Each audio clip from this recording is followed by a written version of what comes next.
This is the Respawn show where Respawn has a show Oh, in 1999. uh, Try to figure to out what prove he's my talking about half the time.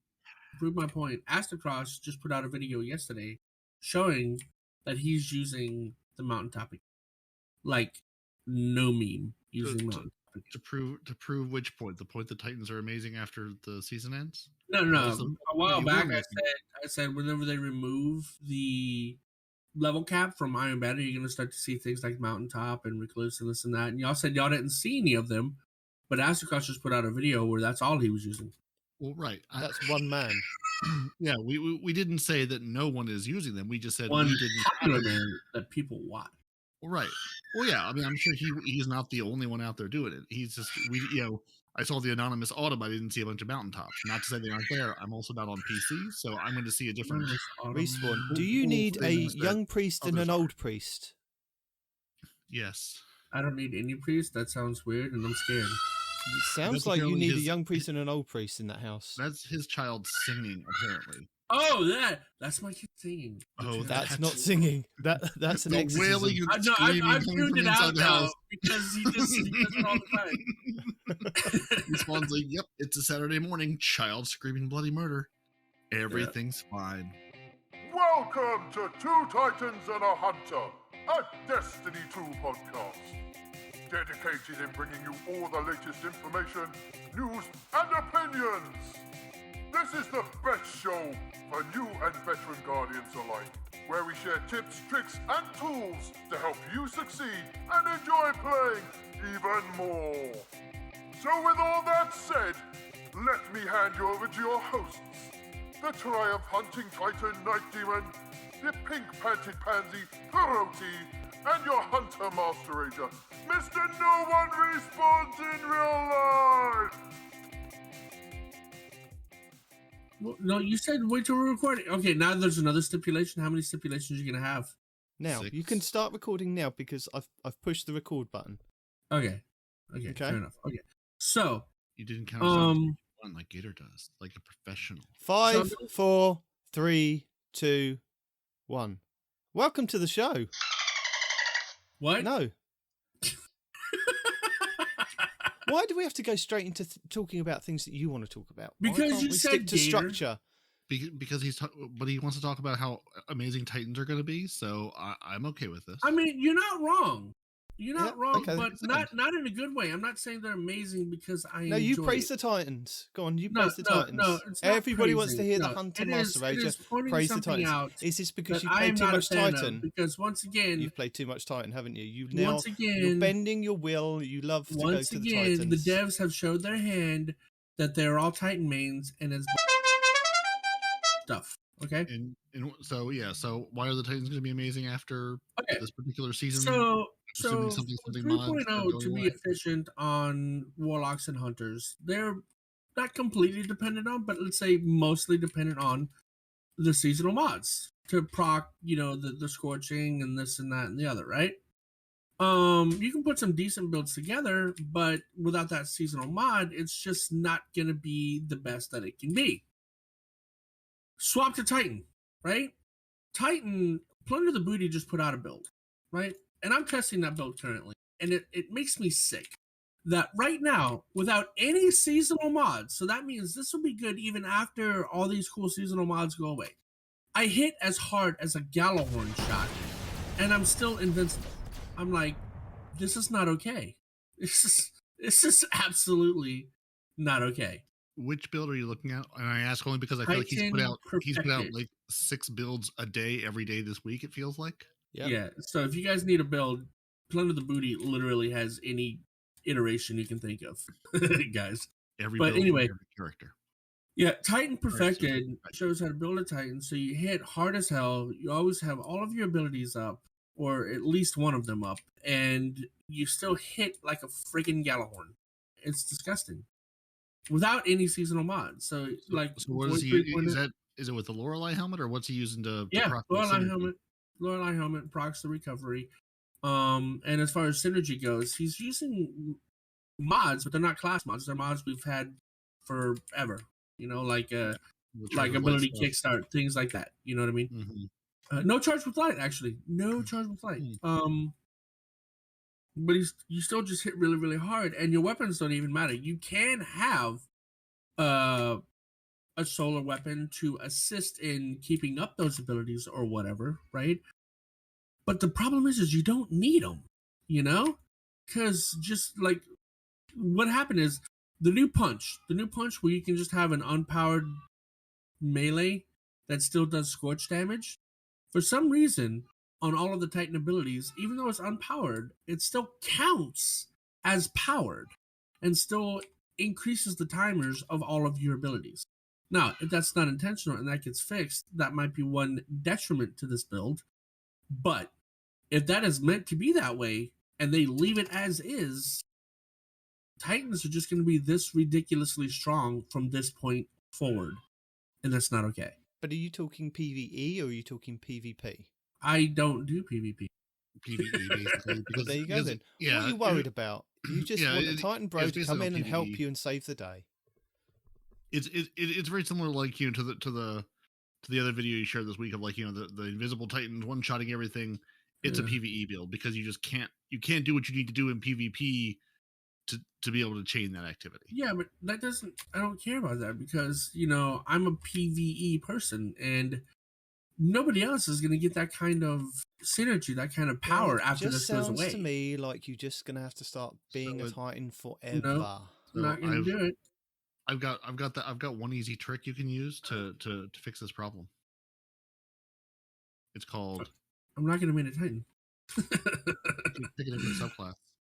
Just change subclasses. You can run a different subclass on a different character and enjoy power in a different flavor. Oh, you mean so the Titan's not so overpowered? Just play a different subclass on the Titan. Well, no. I'm saying if the Titan, if only the Titan is good for solar, go play an amazing Void Warlock or a Void Hunter or a Yeah, but apparently even the Void Titan one shots everything. So right now, the Titan Solar one shots everything, and the Titan Void one shots everything. To be honest, I don't know what you're expecting from the makers of Halo. I know, a Titan, right? Damn! I mean, you came into this game knowing exactly what you were going to get, and you got what you were going to get, and then they threw you a bone with a hunter and gone, here you are, here's a thief, and here's a mage. There you go. There's your other two. I thought of him more like a rogue, not a thief, but you know, just you know what I mean, though. You know exactly what I mean. Or an assassin. And actually, no, the first character I ever created was a warlock because they looked balanced, and then I immediately created a hunter and never turned back. But no, I mean, it's just, I mean, unless something comes out that I'm not aware of, just the synergy between the Titans' abilities after their respective Void 3.0 season and Solar 3.0 seasons is ludicrous, man. Damn, bro. You know you're going to disappoint our listeners because they want more rants. This didn't sound like a rant. This is just a sounded rant. more of I'm a moan. upset that Bungie is not doing the same thing for the hunters. Why is it the Titans get all the love after the seasons are over and nobody else does? Titans are the tanks. Titans are the ones that go in and do all the fighting. Okay, if they wanted to be all invincible, I would accept that. But they're invincible and they one-shot gods, okay? Yep. It's not okay. That's okay. But the hunters are the DPS. The hunters are the DPS kings. You keep telling me. For one super, yes. For that one burst of super, we are king. Well, yeah. Well, that's and you're the king. Go be the king at one shot burst damage, and then be invisible the rest of the time. That's what you all do anyway. Now we've got your moan out of the way. Can we actually properly officially welcome people to the show? I already did that. Did you not? Well, not when we were recording. Did you do it while there was a recording going so people could hear what you did? Or did you just say hello to your chat? You said hello to your chat. That was it. Yeah. Well, you've got to say hello to the people that actually do listen to the podcast. Well, those people are going to be listening, right? They are now. See? They are now. Hello, people who listen to the podcast. Welcome. We're happy to have you. We are. You may not be happy to be here, but we're happy you're here. Yeah, okay. So this is the show. Everything's on fire. Everything. So yeah, getting back to your mountaintop thing. Now, you know, Aztecross is one popular YouTuber using the mountaintop because he can. That's it. That's the only reason. It's not because he can. Like, after we discussed it last week on the show, you know what I went into Iron Banner with? A mountaintopper and a recluse, just to be funny. And it just worked as it did before. Well, the recluse shouldn't have worked as it did before because of its nerf, but the mountaintop, yeah, the mountaintop should still be working. They both worked in tandem. They worked as well as I could play with them, so they worked the same for me. As well as you could play with Exactly. them. That little caveat. Well, I'm not the best at grenade launchers and submachine guns. Well, I would have thought honestly, right, that with this whole in-air accuracy thing, it would have been worse off because most people jump and shoot it down, right? No, that was you. So, I remember you telling us about that. Well, yeah, but that's honestly, because I learned from other people. You're using the Mark 25 mountaintop, so I think really you're putting the grenade where the people are. You're either gonna find the people or not find the people. It's sort of a on or off situation with the mountaintop. You're either getting the kill or you're not. It's not like you're gonna graze somebody with like to your point earlier. There's no warning shot with a grenade. You've either made contact or you've not. Right. And if you've made contact, they're not there to warn anymore. And if they still need to be warned, that's what the recluse is for. Yeah. Right, but I mean, if anything, it would be a 203 because it's the same as an under the barrel type of. I really think you need 197. A 90-10 Tango. The problem that I had with the mountaintop and the recluse was it really messed with my playstyle because on the 3 maps that we had for Iron Banner, I'd kind of got myself set up with where I was positioning myself if I was attacking the opposite team or if I was coming up behind them to kill them so that we could grab the spark. And those 2 weapons just completely messed with what I was actually doing because I was using 2 primaries. So running out of mounting top after firing it a couple of times and either them dodging out of the way or just me fluffing it, I was then left with the recluse. How far away are you shooting the thing? You're not supposed to give them a warning shot, dude. Well, look, that's what I'm saying. It just it wasn't working for me sometimes, and sometimes they were standing in a rift and they survived. So, but if I was using my pulse rifle and my submachine gun, that was working all right because I was using one at long distance and one at short. So. Yeah, it just depended on what I wanted to do. Tell you what, I'm gonna have to put on a macro for this whole slide thing you guys do. Yeah, and that's the thing with Rift too. It's it's almost worse than Control in a way because if you're playing a team who has any vague clue what they're doing, they're going to be more or less in a group. Oh, yeah. Not in a super tight group, but in a group together. So you can land that mountaintop, you can get that 1 kill. Maybe you take out the Spark Runner, but then his 3 buddies are there to clean you up. Yeah. No, the mountaintop recluse was only ever for like a real quick 1v1. You pop it down, you either kill the guy or you damage him and you clean him up with the recluse. It's not meant for sustained combat. Well, I think that we've got better weapons that are available now. I don't think as far as grenade launchers are concerned, there isn't anything ever going to be better than the mountaintop. It's just... Horde. No, even then. With a horde damages over time. Yes, but if you're trying to stop people from getting to an objective or stopping them coming through a doorway to an objective... If you're trying to straight up kill somebody, the mountaintop is going to do a better job of it. Yes, but if you're trying to stop people... stop that man from going from point A to point B with little glowy bits. And the only reason that we didn't see people with stasis and throwing stasis crystals down to block doorways is because we had objectives that said play with solar or void to increase your reputation and rank and do X amount of things to get a powerful reward. That's the only reason, because I guarantee you if it was just open warfare in Iron Banner Rift, you'd have seen more of the dust-filled grenades, you'd have seen the ice walls going up blocking doorways, especially on Bannerfall. If you had 3 people running stasis, they could block quite a lot of the entrances and exits and have only like one team funnel the team to that one area. You've got Wither Hordes as well. You can completely shut down areas. So Bungie's way of doing Iron Banner Rift was pretty skewed because it didn't allow for open play of everything that was available. I mean, people could, but if you were trying to optimize, trying to get your Iron Lord title, and if you were trying to do the bounties or the pinnacle rewards, then you stuck to what Bungie said you had to do, and you had to do it on those 3 maps. Now, using stasis on Disjunction, which was the bigger map, may have not worked, and I think they need to bring back some of those bigger maps. I mean, we had, what was it? We had the one on the Dreaming City, which was quite a big map, which they took out of the rotation for Crucible because apparently there was an issue with it being such a big map. We could have that back as a Rift map. You've got First Light from Destiny 1. Why haven't we got something like that back? You know, just these huge maps that they've got available. And I understand time constraints and things, trying to get things back in the game. But those little maps, you didn't have the freedom to actually use what you wanted to use. I mean, yes, people were using Witherhoard, and that was working pretty well. I mean, you threw down one Witherhoard on the Spark, and that was it. People were done for. But if you see what I mean, that if it was completely skewed or lopsided to how Bungie wanted to test the game mode. Mm-hmm. Yep. Yeah, it was interesting too, because you didn't have the requirement of using certain weapons, you know, as we had in the past to do the bounties with.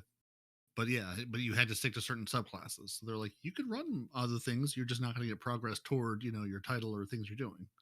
Just not to say people wouldn't, but yeah, because now that you mentioned it, I don't think I saw a handful of stasis people, but not very many. No.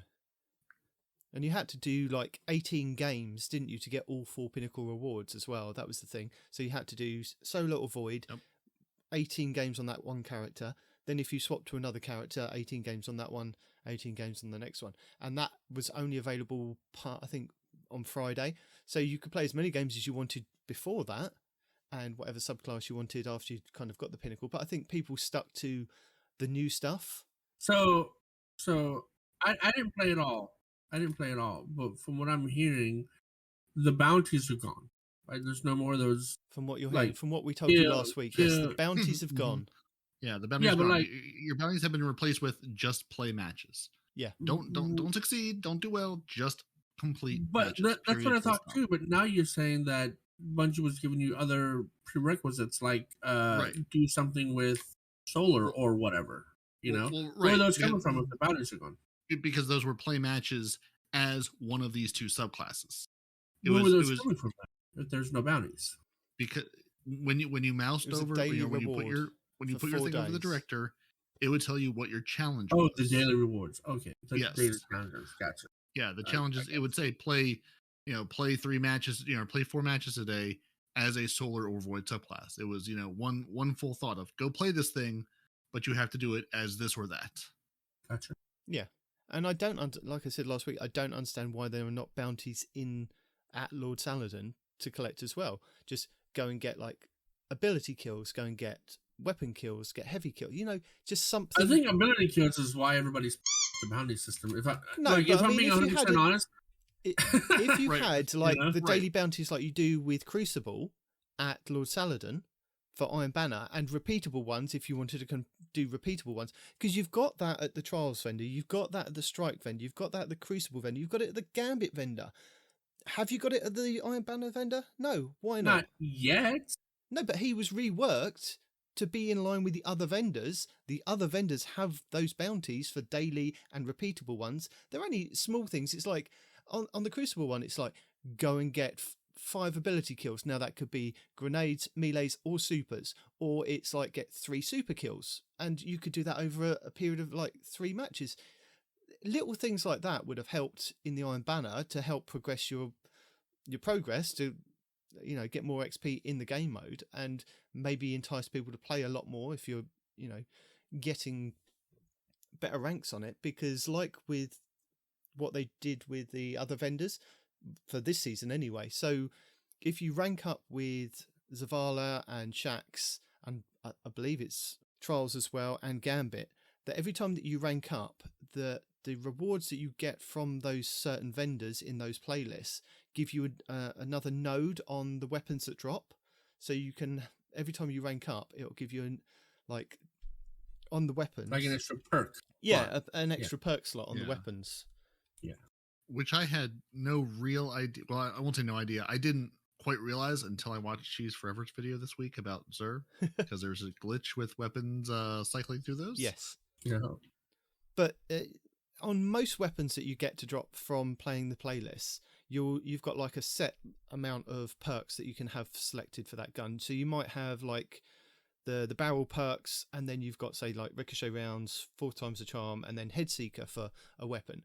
But if you constantly rank up with those vendors, so if you're constantly playing Strikes or if you're constantly playing Crucible, the weapons that drop, so like that fusion rifle that we've got that's constantly dropping from the Riptide. Riptide, yeah, from Crucible, you can then possibly have different perks. Oh, yeah, you can have different slots that will unlock. So in your second column, you might have heating up or feeding frenzy to choose from, and then your third column, successful warm up or unrelenting, things like that. And then the more you rank up with them, the more perks that or the nodes become available. So you might have a choice of 3 in one column, things like that. So there are incentives for playing that, and I'm not entirely sure if that's working with Iron Banner as well, because I haven't heard anybody talk about that. I did try and look, but I don't think I actually saved any of the Iron Banner weapons that were dropping. You didn't save any of them? Were they all that bad? It was basically the Riptide over and over again. Yeah. Like that. I think that's... I think I ended up with like the first 20 drops or something were all Riptides, and I'm going, I don't know if this gun's good or not, but I don't need a primary fusion rifle. Sorry, I just don't. You should still have one for, Oh, I've got some, but I'm saying I don't need like 7. Like I don't need to keep collecting them. I'm not looking at them going, oh, which of these is the absolute best? So they're going to keep dropping. I'll go, I'll figure it out later. If it's a weapon worth having, somebody will tell me what role I want. Until then, somebody will tell me. Mm-hmm. Yeah. Either Dim will give me a thumbs up, or someone will make a video and say, this is what you want on this gun. It's just primary fusion. Primary fusion rifles are usually not the thing I'm going for. No. I guess I appreciate that there's one in that slot now, but slap a champion mod on it. They don't care more about fusion rifles. So in the end, did you actually enjoy playing Iron Banner Peroty? Oh, very much. Like I very much enjoyed it. Once I got the hang of it. Once I realized, again, sort of relearning Rift. Yeah. So all the complaints that y'all had last week are just gone now? We didn't really have any complaints last week. There were still bugs. There were still issues. I'm not saying it was a perfect experience. The question was, did I enjoy myself? And yes, I did. I'm not saying there aren't things to be fixed. I basically echo Fallout's video that he put out where he played 124 matches of Rift. Yeah. Basically, there's some bugs, there's some weirdness. I mean, I knock on wood, I only saw the constant transmat bug once or twice, and our Rift only wasn't able to be picked up once. So I didn't have a terrible experience as far as the bugs go overall. And honestly, getting stomped or something the other team 5-0 made the games go quickly. And since my entire objective was complete matches, that was wonderful. That was perfect. You did get more points for winning matches, though. I'm happy to. What was that? You did get more points for winning matches. Yeah, absolutely. And you got more points after the points matter, though? I thought you just said play 18 games and you're done. Yeah, but for ranking up. Yeah, but for ranking up salad, you got more points. You needed to rank up twice. And when they put the patch in on Friday afternoon or whatever that was, that doubled the XP or whatever change they put in. I think they basically enabled the double Crucible XP at that point. Yeah.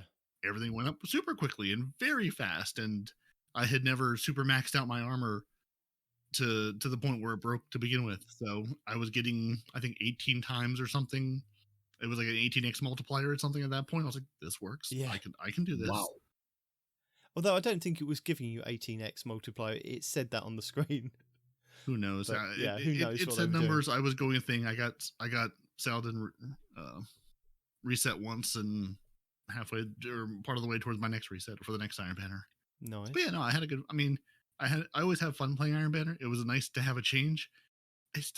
Even after playing God knows how many maps on, runs on that new map, I like it. And now that I've seen the new map outside of Rift, it's come up a couple times on Team Scorched, which is, I honestly, on Team Scorched, it's fun because it's just more mayhem and more chaos. And I don't know, it almost feels like I like Bannerfall for Team Scorched, when you're out in the courtyard, just sort of in open area. I sort of like the new Disjunction map for the same reason.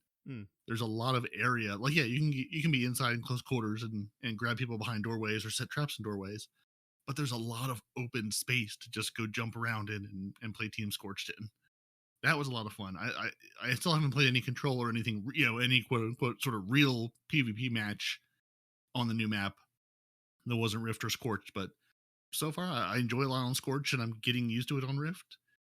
We'll have to see how it plays on Control. Any map where it's a huge map and you die and you have to run half a mile to get back into the action is always a little disheartening. Is it? So we'll see how this goes.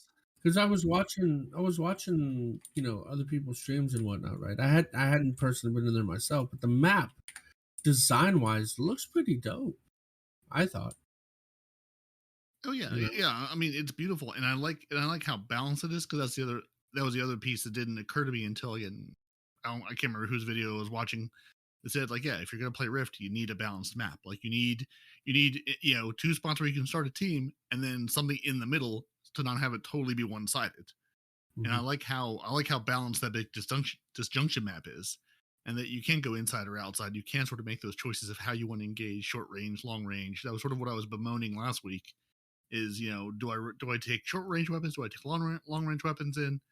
And it's sort of, pick what you want to go, and to Nitedemon point, sort of whatever playstyle you want to run, grab a loadout that sort of facilitates that playstyle. And now that things aren't Rift, you can sort of play how you like to on that map, but it's a little less like everybody go to B in the middle, everybody go to the Rift, and then either defend or attack. I don't know, I had a good time. Nitedemon, Mr. Iron Lord over there, how was your I would ask you how your experience was, but we know it was a positive one. Well, I didn't play as many games as Fallout. I played 99 games because I went back and counted. But yeah, I was enjoying it, and I got called a mad fool for playing past getting my Iron Lord. But yeah, I was enjoying it. Like I said to you last week, I'd set myself up on my Warlock, Astrocyte Verse, blinking in, grabbing the spark, blinking out, blinking into the enemy's base. But yeah, it's I just... I'm a sucker for Iron Banner, but playing over the 3 maps constantly, I preferred Disjunction because it was bigger and it gave you more opportunities and more routes, whereas the other 2, again, like you, I was listening to other people's comments on it. Those maps we've had for longer than 7 years. We've Bannerfall and the other one, I can't remember the name of it, but that was a D1 map, like, from the get-go. We just have had them for so long, and there have been so many issues on them, and I understand why Bungie wanted to kind of test those 2 maps as well, because they've been around for a while and people know how to play them. But I don't understand why they don't have, like we had with Destiny 1, we had a separate playlist with big maps. It was like that big map style with First Light, and I can't remember the name of the one that was on Mars, but there was another kind of big one that even had gun turrets and vehicles on it as well.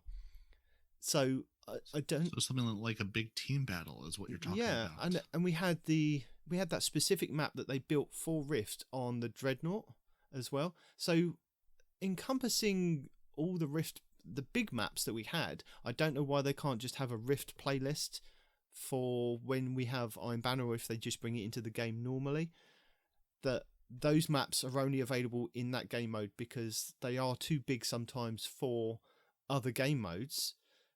I mean, not necessarily 6v6, but maybe for trials, they're a bit too big.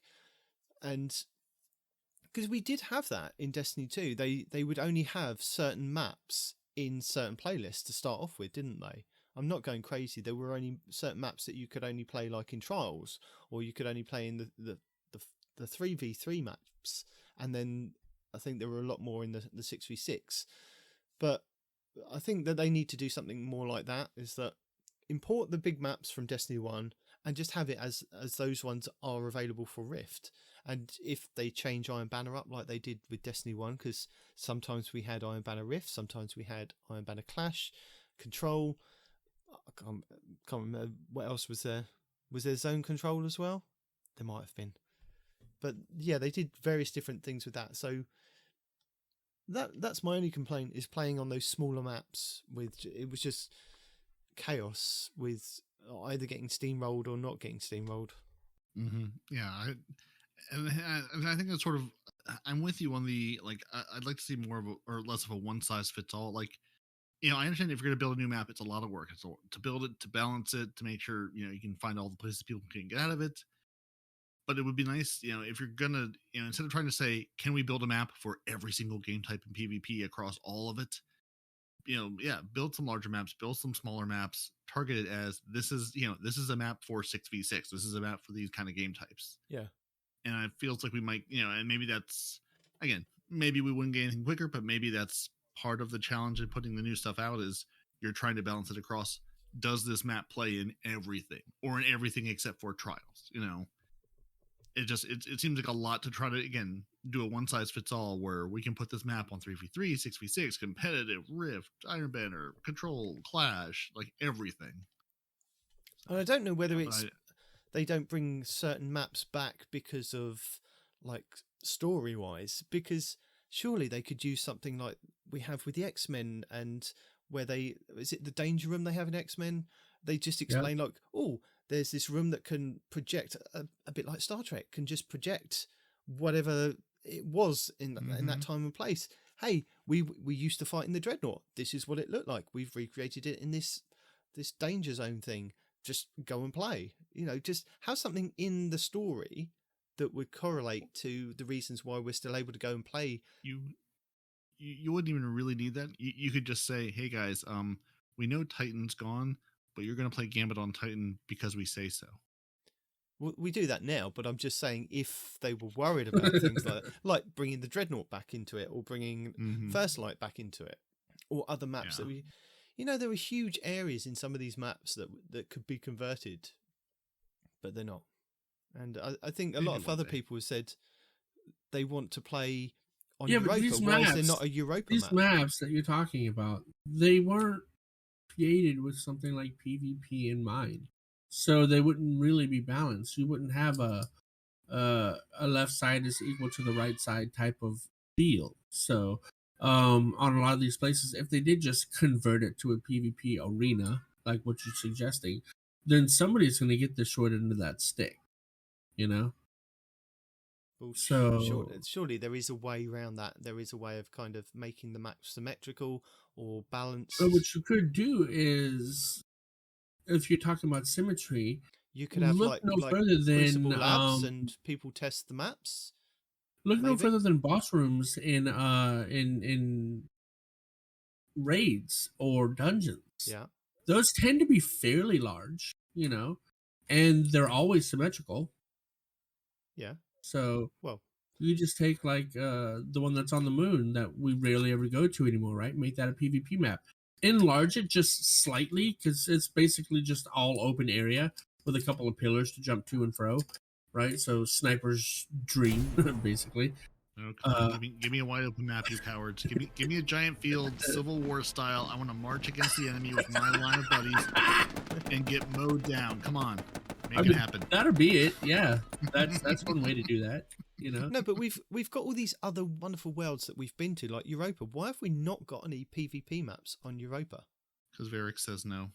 His licensing fees are way too high. I didn't even know we didn't have one. I mean, well, that was the complaint, wasn't it, when we had Beyond Light come, that there were no PvP maps that were centric to that planet. Yeah, and just no PvP maps.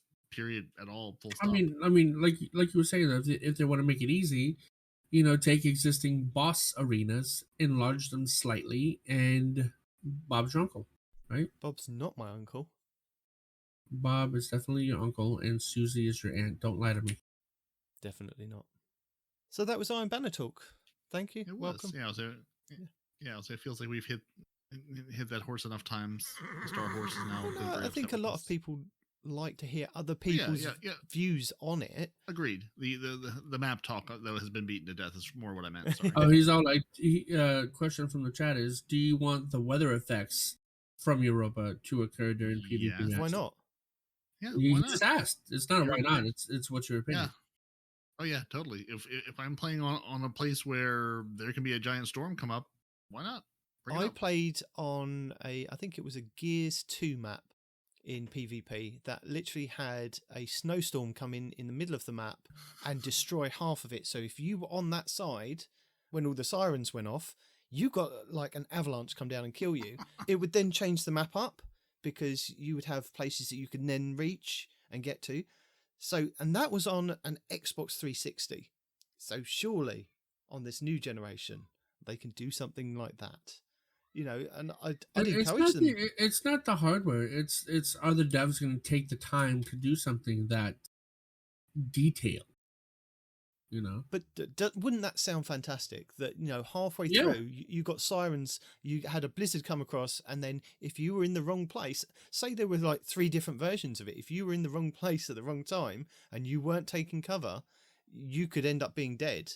But then after that, the map then changes to be something else, and more people would thrive on it, or depending on the loadouts and things. I think that would be quite interesting, especially for a Rift game. Yeah, it was really mix things up, and I think for something non-competitive, you're not playing trials, you're not playing elimination on it maybe, but if you're playing casual PvP, for lack of a better term, Control, that's the perfect place for it. Yeah, Control or Rumble. I don't think that was ever a thing. Golden's saying that why don't we bring back those giant maps like the Moon and Earth where we could use vehicles and turrets? I don't think that was ever a thing in PvP. It was. I said it like about 10 minutes ago. Yeah. I don't think... I can't remember the one on the Earth map. Oh, man. But I remember the one on Mars, and I can't remember the name of it. But yeah, First Light had turrets on there that you could sit in. Do you remember that? No. Yeah, you could take out the interceptors. I'm absolutely forgetting Halo, or I'm remembering Halo and not Destiny. No, on First Light there was, I believe there were the interceptors. So you had interceptors, and you might have had the sparrows, the fallen sparrows that shoot out the little bombs either side. Oh yes. Okay, yeah. You remember those? I had to pull the picture on a PvP map. On a PvP map, it was like a big. Did you ever play PvP in D1 Respawn? I sounds like no. I don't think I did. Okay, well, I was going to say, because I just pulled up this picture. Here, I'll put in the show notes. Yeah, there was a gun turret on. I totally didn't remember until I saw this picture. Then I was like, oh, now I remember running around on that map. Yeah. There was a gun turret on the one of the ledges, wasn't it, overlooking the other team coming up the hill, but they could have the interceptors. Only one team got interceptors, and the other team there was 2 interceptors, one at the top, one at the bottom. Okay, and there were 3 stationary turrets placed on the map. To provide heavy firepower. Blah blah blah. Yeah, interceptors, heavy weapons, also pikes. Yeah, that was it. Pikes. Sorry, I had totally forgotten that had vehicles on until. It's weird how you see a picture of a map and then immediately remember playing it. Because until then, I was like, which one was First Light? Oh, right, the one with the moon base where you could go inside and it had, people were always trying to run you over with the vehicles. Yeah, you could go inside the base, you could go on the outside of the base, you could go in the cave sections over to the left or the right, whichever way you were coming up. Yeah, so there were a few places that you could go, but it was a big team battle. And I vaguely remember that one being a Rift map as well, when we did have Rift.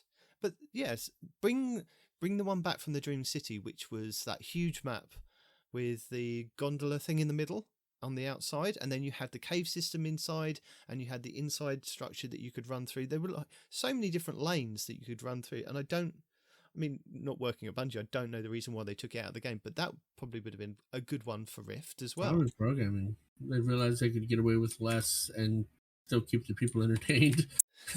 No, but they removed quite a few maps and said, well, this is the reasons why we're removing these maps. And I honestly can't remember the reason why they removed that map. Yeah, I wonder if that was. Well, I know there was some balance things, because again, I think they're trying to serve the one size fits all. Trying to make sure that they can use. If we're going to build you 12 maps, we want those 12 maps to be used in as many different game types as possible. Right. But I think the other part was probably when they were vaulting content. And again, I don't remember when they removed the maps. Yeah. But probably in their thinking of, hey, this game is massive. We need to make it physically smaller. Hard drive-ally smaller. then we need to remove things from it, and maybe some of the PvP maps are on the cutting block, saying we want to rework these anyway. Let's take these out at the same time we do the content vaulting, and then we can something in a future date, rework them and bring them back. And maybe it happens, maybe it doesn't. We'll see. But yeah, no, I did not remember First Light until I looked it up, going, oh yeah, God, the memories are also the memories all streaming back. 8 to 12 players. Yeah, heavy pikes, and interceptors were available in addition to your Sparrow. What was the name of the one on Game Mars? Type Combined Arms. That was it, Combined Arms. It was the playlist, wasn't it? All right, yeah. Let's see. Combined Arms was a time-limited Crucible event in 2014. So control. It was variations on control and clash with vehicles and stuff. Okay, and then also they had Bastion and Sky Shock as those other maps. Oh, yeah. Oh yeah, Bastion I think was the Meridian Bay, and Bastion was the map on Mars. Bastion, that was it. Yeah. Yeah. God, what was the other one you said on Destiny the EDZ? was a long time ago. Not and EDZ, Sky on Shock. the Cosmodrome. Sky Shock. Oh yeah. And I remember playing on Sky Shock, but I do not remember it from these pictures. Sky Shock, wasn't that the one where they turned that into the Galahorn mission in D1? Or was that a different Crucible map? Yeah, because that was another Crucible map, wasn't it? Because didn't that basically happen in Bannerfall or something like Bannerfall? Because wasn't it like a city setting? I don't remember. Too many years ago. I can't remember last week, let alone can I remember 2014 limited time events. Well, if you can't remember last week, we might as well just tell you what's happening next week. Yeah, what is happening next week? What should I be looking forward to playing? Well, Trials Capture Zones returns with bonus ranks next weekend. Not this weekend that we're currently in. So next weekend, after you hear this, Monday, Tuesday, it'll be available. Like bonus ranks? So that would be Friday the 17th of June through to Monday the 20th and reset on the 21st, I guess. You can save Sadia in the Corrupted Nightfall, as we like to do. We like to save Sadia over and over and over again until we bring the Dreaming City's curse to an end. One day she just stays saved, maybe. Yeah. One day. Oh, and I did read on the director that we've got the Grandmasters coming. I believe it's the 7th of July. That's Bungie Day, isn't it?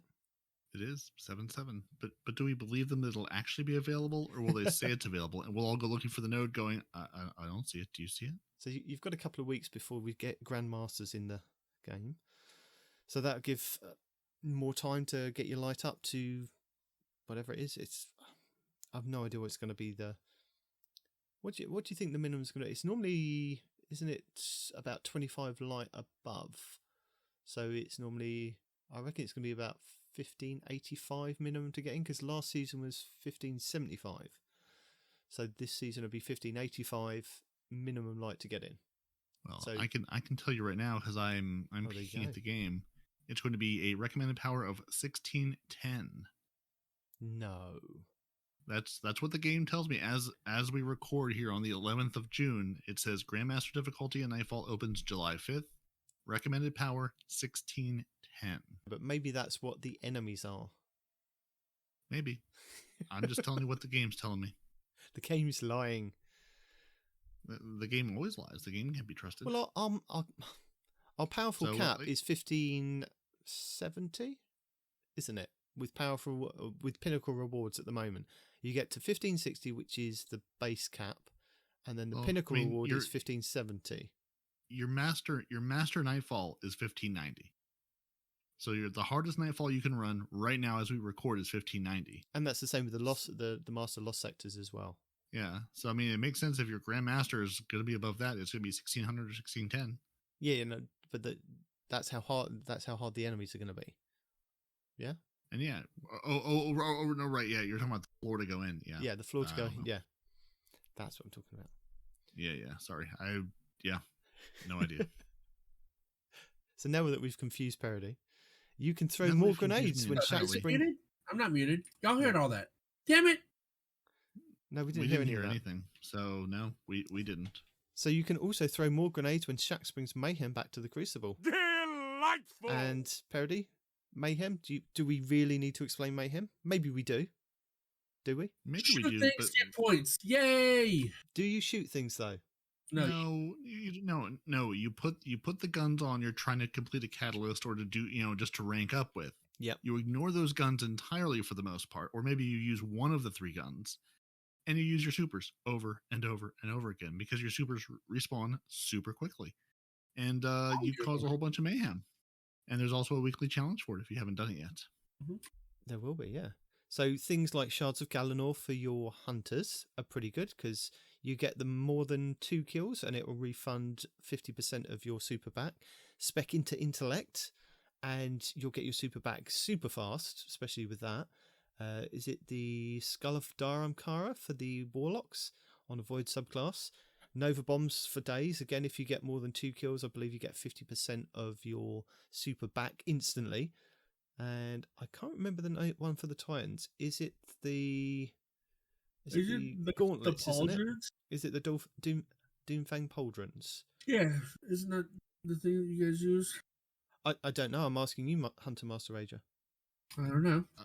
I've never spec'd into Mayhem in my life. I just go in and say, you're going to give me super fast, super cooldowns. I don't have to spec into it. I can just show up and murder things. Or you could play the parody version of Mayhem, which is you spec into shutting down people's supers. So you want to throw your void grenades that suppress people, or you want to be the hunter that suppresses people with their bow. Oh, actually, now everybody's got suppressing grenades. So go into it with void and just throw out those suppressing grenades. Spec into having more grenades and just keep throwing them out. And so when people run around the corner to try and kill you, Shax would be so proud. Suppress them with the grenades and then shoot them with the weapons that Respawn was talking about. There you go. Sorted. Exactly. Perfect. Suppressor grenades for everyone. So we have 2 pinnacle rotators for our raids and dungeons next week.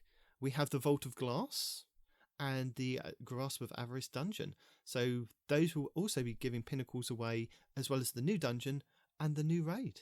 So you've got double amount of pinnacles to go and get. And if I'm Respawn and I'm very excited to go run that dungeon, where do I find that? Is that on the planet where it's at? Is that no, in Legends? That's going to be in the Legends. It is. I believe it's on the Cosmodrome. No, isn't it going to be inside that It's on the Cosmodrome. If you open up the destinations, you have that Legends icon. It's not in there. It's in there as well, but it's also on the Cosmodrome in the top left-hand corner. Oh, okay. So you can do both. You can go to the tried and true planet, or you can go to that lovely Legends tab and pull it up from there. Yeah, just go to the Legends tab because it's got the Vault of Glass in there. There you go. So that's Vault our of next Glass week. this week, because I've seen so many Vault of Glass requests this week. There's probably always Vault of Glass. Yeah, because people want to get their Vex Mythoclast to get their Warlocks flying around with their Rain of Fire boots. Because that was something I did this week. Oh yeah, they are lovely and just quickly dodging and reloading and just fantastic. Speaking of trying to get things out of lost sectors, I ran the Conflux probably a dozen times the other day on my Warlock. Yep. I received nothing. Oh, me as well with my Hunter. Nothing at all. Like I ran a dozen times. The legend. Got it down to about 5 minutes. I could knock it all out, but never received a single drop. Not a single. And I'm missing all of the Warlock arms. All of y'all. Okay, my RNG everybody knows is ass, right? Nobody can deny. Right. But my lost sector RNG has been really good up until now. I was going to say, I apparently no 4 or 5 runs without getting an exotic, dude. Ever. I've gotten them on the first run on my Titan, first run, gotten the drop. There are 3 exotic arms on the Warlock I'm missing, because I'm missing all of them because I haven't run anything on my Warlock in seasons. Yeah. And I'm thinking, okay, there's 3 of these available to me. I don't, I'd like to get all 3 of them at some point. Let me just run these until I at least get 1 or 2 of them, with the time I had. Not a single one. Not a single drop. I'm going to do something wrong. Now, the banner in front of the lost sector still said it was head, but everything on the internet told me it was arms. But either way, I got no exotic drops of any sort. I rarely got any drops at all. I think I got 1 heavy weapon drop in all the runs, some materials and stuff. But as far as actual loot from those runs, the Conflux was just giving me next to nothing. Yeah, no. Why am I doing this? I can sympathize with you for that one. Because I ran that to get, it was I believe it was the Gauntlets out for that day. And I did the same thing. I went in there with my Titan. No, actually, who did I start off with? No, I went in there with my Hunter. And I did the Legend version and got the achievement for doing the Legend version. And I thought, I need to go and do it on the Master version. I'll try it on the Master version. That was quite easy. Master, solo flawless, was easy. Scout Rifle, Pulse Rifle, and Galahorn. That's all I needed. I used the Asher's Embrace, which was the Scout Rifle with the Void Shields to take down the Void enemies. Just stayed at the back of the map, just pop shot in the. I was actually using the Pulse Rifle you get from the dungeon, because my first one that I got came with adaptive munitions. So a primary with adaptive munitions and its armor piercing, just deleting shields in like 2 or 3 shots. Yeah, but what I'm saying is it was easy to do on the master version, and I got the triumphs for that. And I ran through, and it gave me some gauntlets for my hunter. And which ones did it give me? I thought I was getting the new ones, and when they dropped, they gave me the renewed grass, which I realised that I didn't get from last season. So I then played another 10 on master and got absolutely nothing. I didn't get any shards. Right. I didn't get any cores. I got absolutely nothing. So I ended up going. I came off of that, went onto my Titan, went straight in, did a master, and got the new gauntlets to drop straight away. And I was like, you just don't like me. I've noticed with the master. Now, correct me if I'm wrong. If anybody else has seen anything different, the legends are usually a lot faster to run through, right, by minutes. Yeah. So you can run through more of those, even though it supposedly has a lower chance to drop. But I did the masters because I could at this point in time, and I was like, you know what? F it. Let's just run some masters and see what's going on. Now, like I said before, on Legend, I never go more than 4 or 5 runs without getting something. On Master, I went 8 runs. And you know how when you look at it, right, it says the exotic is common. Yep. And the stupid little jewel thing that we get, the oh my god, the jewel thing. Enhancement core. Yeah. The enhancement core, right, is uncommon. Yep. Right? I had 5 of those. I had just straight up regular legendary engrams. I had the chest give me nothing on 2 occasions. Yep. And I'm just like, this is ridiculous. And then I went back to playing Legend. 2 legends in, I got the exotic. I'm like, that's absurd. Yeah. Okay. It makes me feel better to hear that A, someone got anything to drop from that, and B, maybe I should have run a master or 2 and just switched it up and tried to fool it. Because I had the same experience. I opened the chest and nothing came out. I'm going, is this chest faulty? Was this chest reused? That happened to me. Was someone just here to loot this chest and they haven't refilled it yet? Yeah, it was because I'm used to, I knew I'd have to run things a number of times, but I'm like going, there are 3 gauntlets I do not have on this character. Basically all of the Lost Sector Warlock and Exotic gauntlets, I've gotten 0 of them because I haven't tried in the past. So I just, again, it was one of those days where I was like, I've got an hour or so. Let me look. Oh, it's Gauntlet Day. Let me just see what happens. Oh, it's a Conflux. That seems easy enough to run. Let me knock a bunch of them out. Yeah no, nothing. I tell you what though, the Master Nightfall this week. All right, don't yell at me, but I think it was one of the easiest ones to do. I've been farming it most of this week, and I ended up with like 5 golf balls and 47 shards. Yeah. Yeah. I can believe that, yeah. This week? It's the one where you have to fight the servitor at the end. The Warden the of jail. Nothing? The jail. Oh, yeah, okay. Oh, yeah. Yeah. Yeah. I asked because I just hadn't run a Nightfall this week yet. Yeah, I mean it's actually not that bad. It's not, and you will need all 3 mod types, right? Because they have champions of every type in there. But so, all in all, they're not. Yeah, but you only kind of need a bit of coordination if you go to Legend and Master versions of that for your fire team. Sure, absolutely. But yeah, once you get that coordination, like, okay, there's going to be out of this door. There's going to be the shielded guy. All 3 of you sit there. As soon as he pops out, you delete him. Then door next to him, you have the unstoppable. Everybody runs over there. You delete him. And then you go dismantle the mines until the boss comes out, right? I mean, yeah, some communication is necessary, but overall, as far as skill-wise, as far as difficulty goes, it's not bad at all. It was definitely the week to farm if you didn't. Sorry. It was a good Nightfall this week. I did that one as well.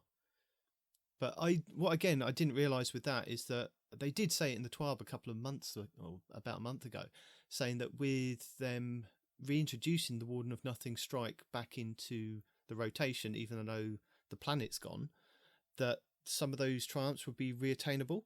So there was one for doing, I think, the high score on it, and then there was one for doing it again, just as a Nightfall, and then there was the one for getting scorched with the servitor burning. All I did was pop a rift, stand in the rift, and get scorched for 10 seconds, and that was fine. And then I think if you get the the 10k Nightfall Pinnacle reward, you'll easily do that Triumph as well as just playing it. So those are back. But I'm glad we were talking about the Lost Sectors, because I have the Lost Sector rotations for next week, if you're interested. How do you do this? Literally just go January, or what is it, June 12th, Master Lost Sector, and the first link tells you what it is. Guys, don't make us go through this every week. Please, tell him to stop. Tell him to stop. Right, so we have Monday the 13th is going to be Sky Shock 4 on the EDC, giving you exotic chests. Tuesday the 14th will be the Quarry, also on the EDC, giving you exotic helmets. Wednesday the 15th will be the K1 Crew Quarters on the Moon, giving you exotic legs. Thursday the 16th will be the K1 Logistics, will give you arms, that's also on the Moon.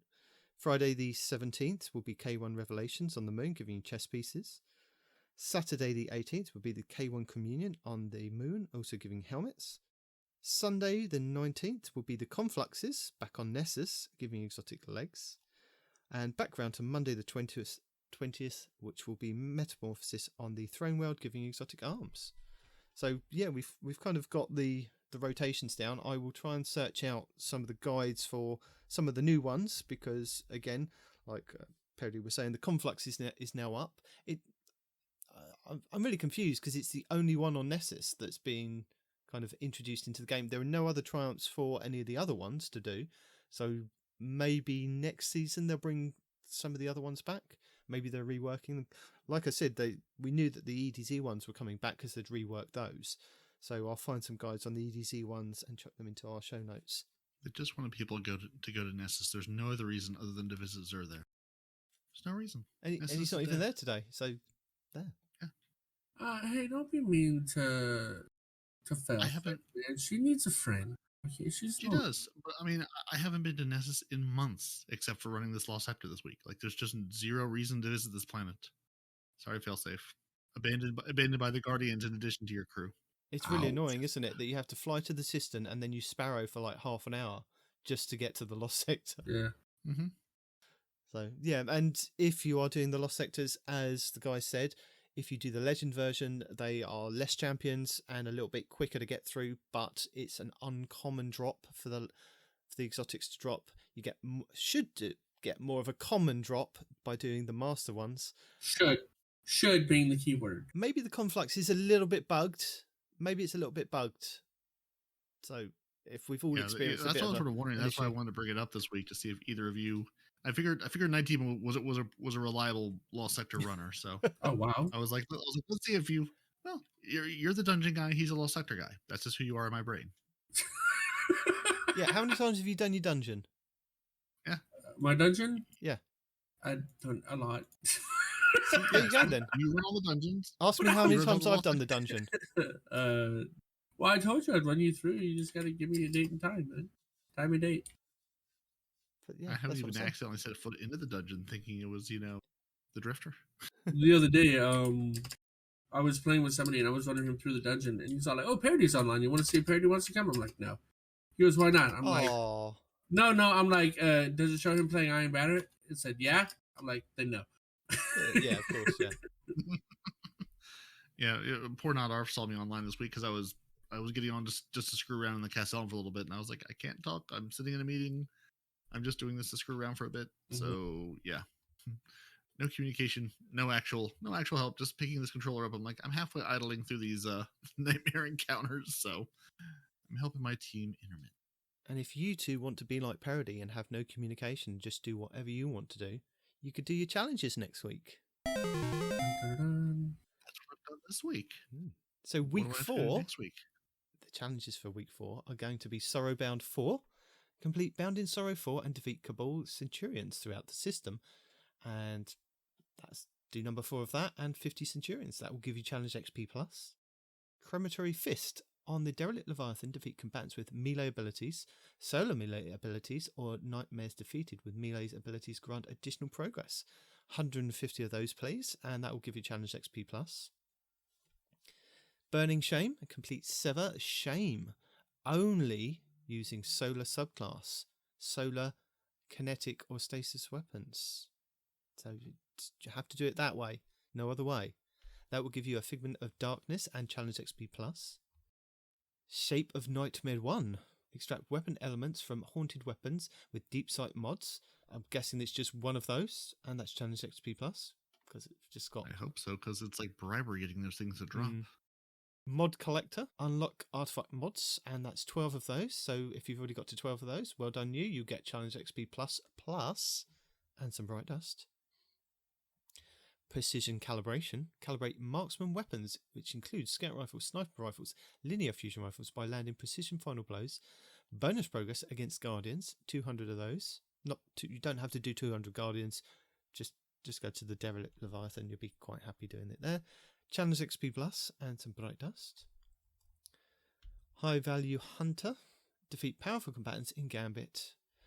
And bonus progress for defeating high value targets. And it's 75 of those. And that will give Challenge XP Plus and some Bright Dust. So I'm guessing as we've got Trials boosted XP next weekend, in theory, seeing as we've already had Crucible, we've had Strikes this week, Trials next week, the week after, that will be the week to do your Gambit and get your Gambit weapon and Gambit ornament for that weapon. That'd be a good week. We have Flourish of Power. Defeat Guardians in Mayhem playlist with super abilities. So not your guns respawn, super abilities. And they want you to have 50 super kills. And that will give Challenge XP Plus and some Bright Dust. Hunters, go in there with your arc stripper pole and just reflect everybody's supers back at them. It's hilariously good fun. There you go. And yeah, Mayhem's up. So if you heard 50 super kills and threw your controller across the room or through your phone and turned off this podcast, Mayhem's up. Mayhem. Not regular. Mayhem. You get your super back every 4 or so seconds. You'll be fine. Yeah. Just spec into it. Yeah. Darkness Nightfall. Complete any Nightfall strike on hero difficulty or higher. And that's 3 of those. That will give you a Nightfall weapon, Challenge XP Plus, and some Bright Dust. So there you go. That's week 4. Just know that we've got another 6 weeks to go. Well, any idea what our Nightfall weapon is next week? Is it the one that drops from the Nightfall of that week in the past, or has it been just something out of the pool? Last time it was the auto rifle, the duty bound. Duty bound. Normally, it's whatever's the newest one that's been introduced into the Nightfall rotation, but it doesn't tell me anywhere what it is. Yeah. No, I know it doesn't tell you. So I wonder if it'll be the DFA hand cannon. Or... Possibly, yeah. Well, DFA was last week. No, yeah, but that's what I'm saying. Right, but I'm trying to remember what else was new this season. It'll be the DFA hand cannon. And this week was the auto rifle with the bayonet that looks like the duty bound. Yeah, the duty bound. Yeah, the duty bound. Yeah, it's not week specific because you can do this challenge on any week, and it will just give you it's whatever they've reintroduced into the Nightfall pool. So that's what we're saying. Last season it was the duty bound that was reintroduced. This season was the DFA hand cannon, so it's going to be the DFA hand cannon. It's the same with what they did with Trials. When the Trials challenge comes up, it's whatever the new Trials weapon will be. And I believe it's a sidearm, isn't it? Which is the new, or a fusion rifle. So it'll be one of those two for the Trials challenge that comes up in a couple of weeks. Have you been collecting your new ornaments for your fire set that's available in Eververse? Because this week the gauntlets are available. So currently... Yes, no? No, I don't think so. I don't think I bought anything from Eververse. 1,200 Bright Dust per gauntlet. So if you get collecting now... Does that mean I have to spend 3,000 because I need 2 gauntlets for my character, or do they come in a pair of 2? No, it's just 1,200 and you get two gauntlets with flames on them. And I worked out I'm guessing it's probably going to be the same for you guys as well. If you purchase 2 ornaments per class, you could then only buy the second tier of silver bundle, which I think gives you 1,100 silver to then purchase the rest of the set, because once you've got some of the ornaments unlocked, it will give you a discount on how much is left to buy in that bundle for silver. So I've got to wait until next week, purchase the next ornament, and then that will bring it down. So if I want to get all 3 sets and I want to use some silver, it's the cheaper version. Or unless I just splurge out and get the big pack of silver, which I don't generally get. But I like these fire ornaments. Treat yourself, splurge. Right on. Yeah, but it's also my wife's birthday, so, you know, I've got to treat her. Do you, though? Yeah. Like, you should treat her. Sure. So would you like to know what's available in our Eververse store for next week? No. Or do you want me to stop reading these out to the people as well? Just stop reading them. What is available in our Eververse store or pre-record that crap, man. Tell me on them. Tell No. me what I should buy. No. What are stylish guardians wearing this week? It's a trap. Don't fall for it. So next week for silver, Fell for it. you can have the battle-worn shell, which is exotic ghost shell, and that will be 600 silver. Looks pretty cool. Next we have the Swift Persistence exotic ship for 800 silver. Next we have the War-Torn Peregrine, which is our exotic sparrow, for 800 silver. We have the weapon ornament for the Traveller's Chosen sidearm, and that's Dream of the Sky, and that will be 700 silver. That looks pretty cool. That looks very Dreaming City-ish. Next week, we also then have the ornaments for the Hunter, the Warlock, and the Titan that we'll talk about in the TWAB, because Bungie have highlighted it in the TWAB, but it's something we highlighted in a video a couple of weeks back. The Cloak of Bakris, the Mark of the Falling Star, and the Bond of Battle Harmony, which all synergize with those exotics. They will be for 600 silver each. And then you have the Rocket Stomp exotic emote for 1000 silver. But if you have been saving your Bright Dust up by doing daily, weekly bounties, because don't forget, if you go to each vendor, you can do, believe it's 8 bounties each week per vendor. So if you go and visit Shax, do 8 bounties, he will give you 120 Bright Dust. Doesn't work with the gunsmith, but he just gives you some respect and acknowledges that you cheated him out of an enhancement core and enhancement prism last week from doing a glitch. But yeah, so which they have patched, by the way. We'll tell you later. But they have patched that. If you think you're going to do it this week, no, you're not. If you do the main 3 vendors, I believe they give you 120 Bright Dust per 8 bounties that you turn into them, and a powerful reward. So even if you forget that it's the powerful reward that you might be going after, just keep picking up the bounties. If you play the game, just pick up the bounties, and then you can do the repeatable ones, which give you 10 Bright Dust. I know it's not a lot, but at least it keeps stocking up your Bright Dust. So, for Bright Dust next week, we have the EXU 14 Exotic Sparrow, which would be 2,500 Bright Dust. We have the Dragon Bone Weapon Ornament for the Deathbringer. Again, looking very Dreaming City for 1,250 Bright Dust. We have the Burning Maul Projection, which is your Legendary Ghost Projection for 1,500 Bright Dust. The Stasis Transmat Effect for 450 Bright Dust. The Splish Splash Exotic Emote for 3,250 Bright Dust. The Floating Dance, which is your Legendary Emote for 700 Bright Dust. Red Line Shell, which is Exotic Ghost Shell for 2,850 Bright Dust. The Weapon Ornament for the Returning Menagerie Weapons, so we have the Epicurean, which is the Fusion Rifle, Beggar to be Fed, and that will be 700 Bright Dust. We have the Shining Cabriolet, which is Exotic Ship, which is pretty cool, a very unique ship, very red, and that will be 2,000 Bright Dust. And then we have our ornaments for our flaming boots for the Warlocks, Titans and Hunters. So we have the Sun's Apex Strides for the Hunters. We have the Radiant Breaker Greaves for the Titans. And the Dawnsinger Boots for the Warlocks. They will all be 1,200 Bright Dust. And then finally, Respawn, we have the Depository Projection for our Legendary Ghosts. And that will be 1,500 Bright Dust. And that's your Eververse for next week. I don't feel enticed.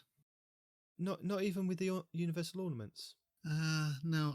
I might pick up the broken shell and the broken ship because my current Titan loadout has the original day 1 wrecked armor on it. I have all those ornaments on, so I'm looking like a very wrecked Titan. So maybe I'll get a wrecked ship and a wrecked ghost shell to go with it. But yeah.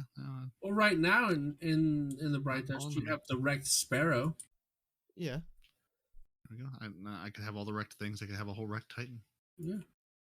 didn't look quite as wrecked as I was hoping. I mean, I put a couple of different shaders on it, but I was really hoping to be just like, broken down day one, like just crawled out of the wreckage Titan, and wasn't quite there. So I'd like to be more wrecked if possible.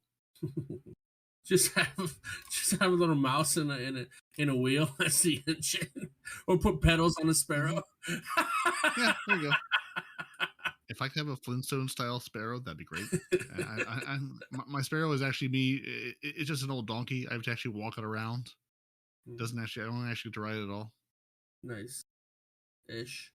So do we have any hot fixes and things that we need to go through for people? Or was that ages ago? There's one all the time. Is there? Is this one about the solar buffs? Every day there's a new hot fix. This is the hot fix where we made our hunters exactly the same as they were before, because they got nothing. Sorry, hunters. you were already good. Yeah, but no, we had hotfix 4102 this week. So if you were one of those lovely people farming your dungeon on the master version to get your pinnacle drop over and over and over again, you were doing that, but you're not doing that anymore because that was fixed. So, and this patch came out on the 7th of June, so Tuesday of this week. So yeah, reset day on Tuesday. As of this week, these things were all fixed. So after Tuesday, your encounters on either Legend or Master, whichever is completed first, will reward you a pinnacle once per week per class. So pinnacle rewards were unrestricted with the duality master mode before this change. Now they're restricted.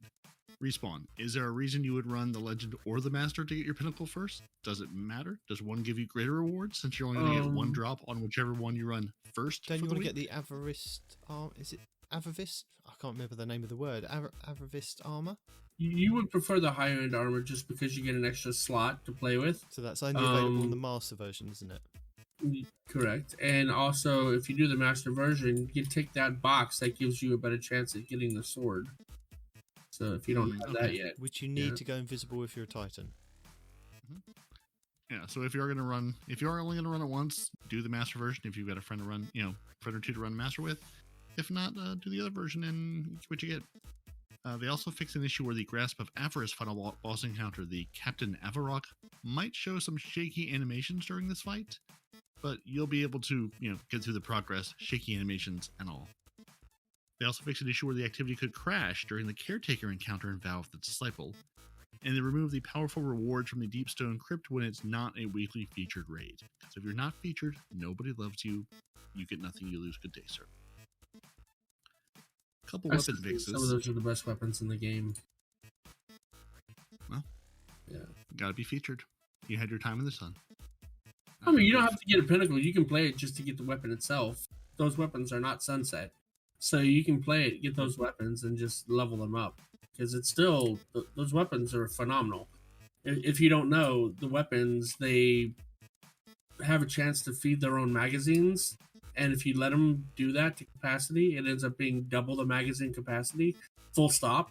And you get that on almost every weapon out of that dungeon. And you also have, just the weapons themselves are just amazing. If you don't know what they are, check out Deepstone Crypt weapons, do the raid, you won't be disappointed. Unless you don't finish start getting the weapons, then you will be disappointed. You'll have a bunch of armor. It might not disappoint you. But I'm going to tell you that there's they fixed some things with some weapons. They fixed an issue where some weapons wouldn't get deep sight progression at all. If you had the enhanced version of the bait and switch perk, it wasn't working. Now it is. Your adaptive munitions were not working on glaives. Period. Full stop. Now they are. Your exotic sidearm trespasser, the new one this season, was not available in collections. So if for some reason you've earned it and threw it away, you couldn't get it back. Now you can. Your season auto pass or your season auto rifle Fire Fright was not available in collections, and the conscripted ornament for the Traveler's Chosen could no longer be equipped.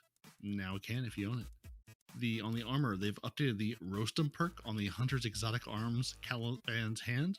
Your proximity knife scorches targets it damages with its explosions or ignites targets on a direct kill. Mm-hmm. So, which change really how it works, screws up that build, dude.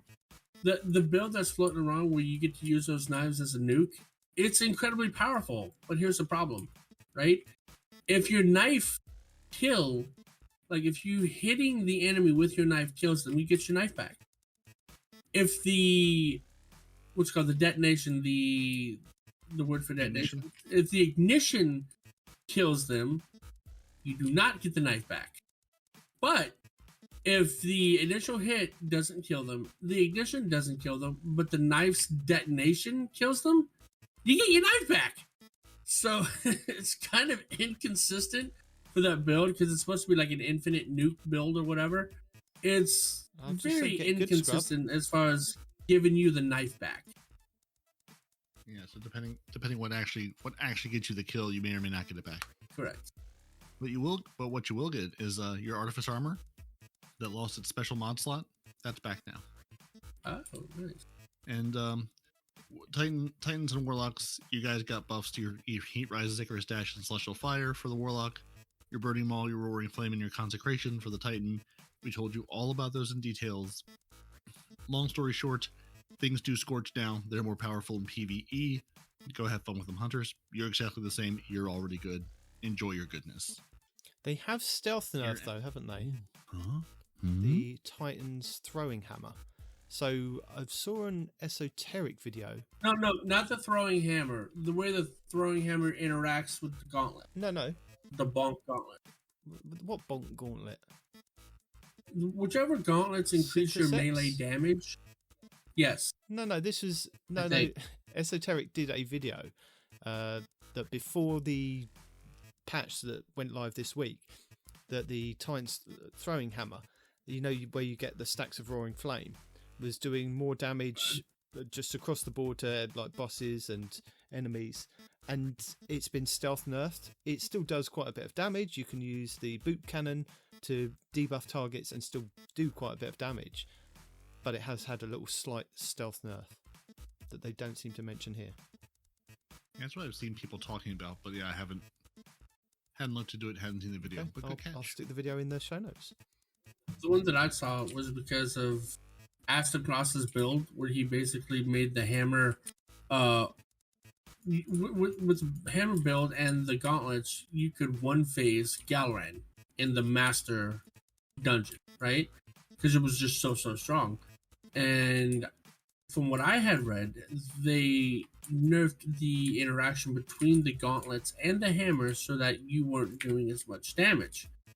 But now you're saying something different, so I'm unsure which thing is true now. Well, I mean, it could be both. If they nerfed, the hammer's damage, then it would all nerf the interactions between the two. You're not, I guess, not putting out as much damage.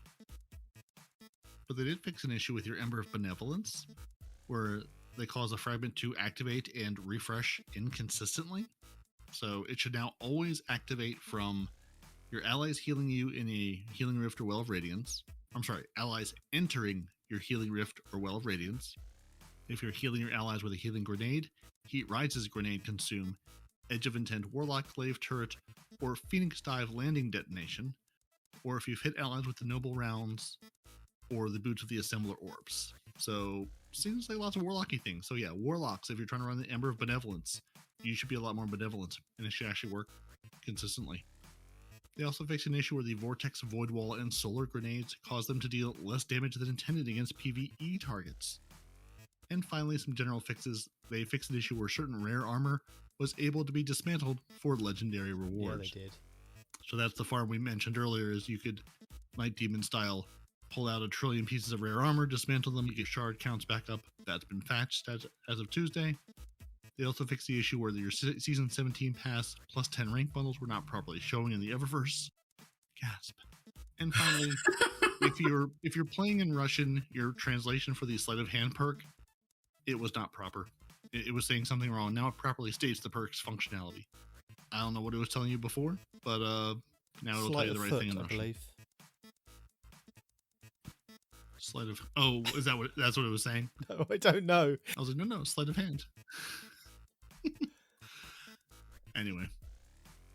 And that's it. That was our 4102 patch for this week. There's probably one next week. They seem to like to tell us patches after they happen. So, things will be down. The game was having background maintenance. Yeah, it's been having background maintenance for the last couple of days, like for 24 hours the entire day this week. Yeah. There's lots of things in the back end, but you can still play. And it seems like you only get kicked to orbit when they start the maintenance, but while they're working on things in the background, you're good to go.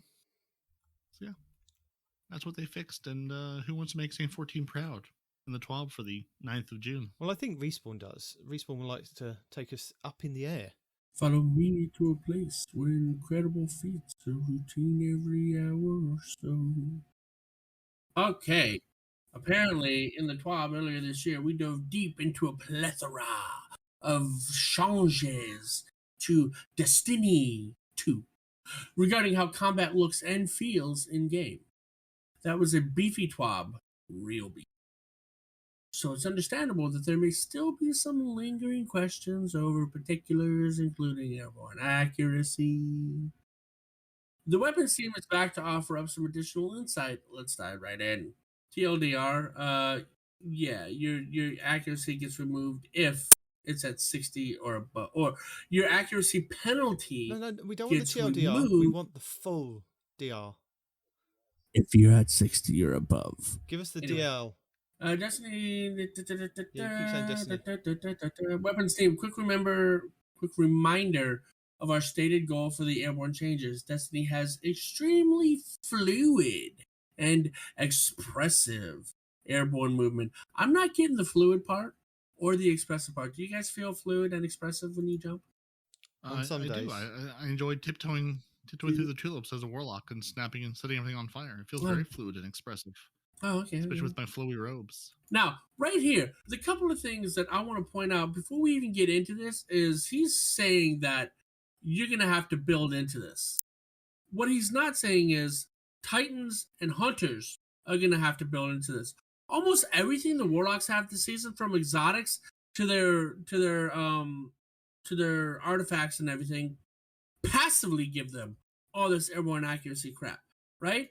So Warlocks don't really have to build into much at all. It's the other two classes that are going to have to build into it. Look, we've to been even over keep this. pace with the Warlock. The Warlocks are the floofy ones that are allowed air dodges and be up in the air and things like that. Titans, who in lore were allowed to do that in Destiny 1, now we're in a different game, different universe apparently, can't go in the air and air dodge. Oh, don't come at me with lore. If you come at me with lore, I'm going to bring up the whole weapon damage never, or weapon Don't fall come off at me never with lore, because occurs on one if of the you come guns, at me with lore, sir. I will trump you with a not half. Hello. Okay. And there he is. Okay. Bring out the heavy hitters. Yeah, whatever. Not off knows I'm right. He doesn't. Yeah, they do. Yeah, he does. They do. Yeah, they do. All of the not arfs that we have. Mm-hmm. Hard light. And I quote, damage like fall off never occurs, man. It doesn't occur. Just keep shooting. The damage doesn't fall off. It just keeps coming until you have to reload. If you're into that they kind actually of thing. had to change the lore on the gun because of that stupid nerf, whatever. Go ahead, not off. Have to change the lore on the gun. Yep. Stupid. I'm gonna go get food while he does the lore stuff. I'll be back. I'm angry. Shut up. Hang on. You're just going to drop whatever you're talking about. Mm-hmm. It's no longer. Yeah, because not Arf is very what can we call him? Busy? Floofy. Undependable. So if he's here, we don't know how long we've got him. So do the lore now. Then we'll get back to the TWAB. Who said he's here for lore? He might just be here for a chat. Oh my god. Why are you here? Hang out. I'm here to hang out and do lore. There you go. State your See? business. There you go. Lore. Papers, please, sir. So I found myself with a bit of time, so I can come and join you for a change. See? And I'm currently rushing to find lore at the minute to read on here. Oh. Lore? Your name is Lore now, by the way, Arf. Mm-hmm. To Arf to Lore, I'll be back. Yeah, right. I've just dropped a link into the lore stuff tab. He's dropped links. He's here. You know what it's time for? It's not half-assed lore.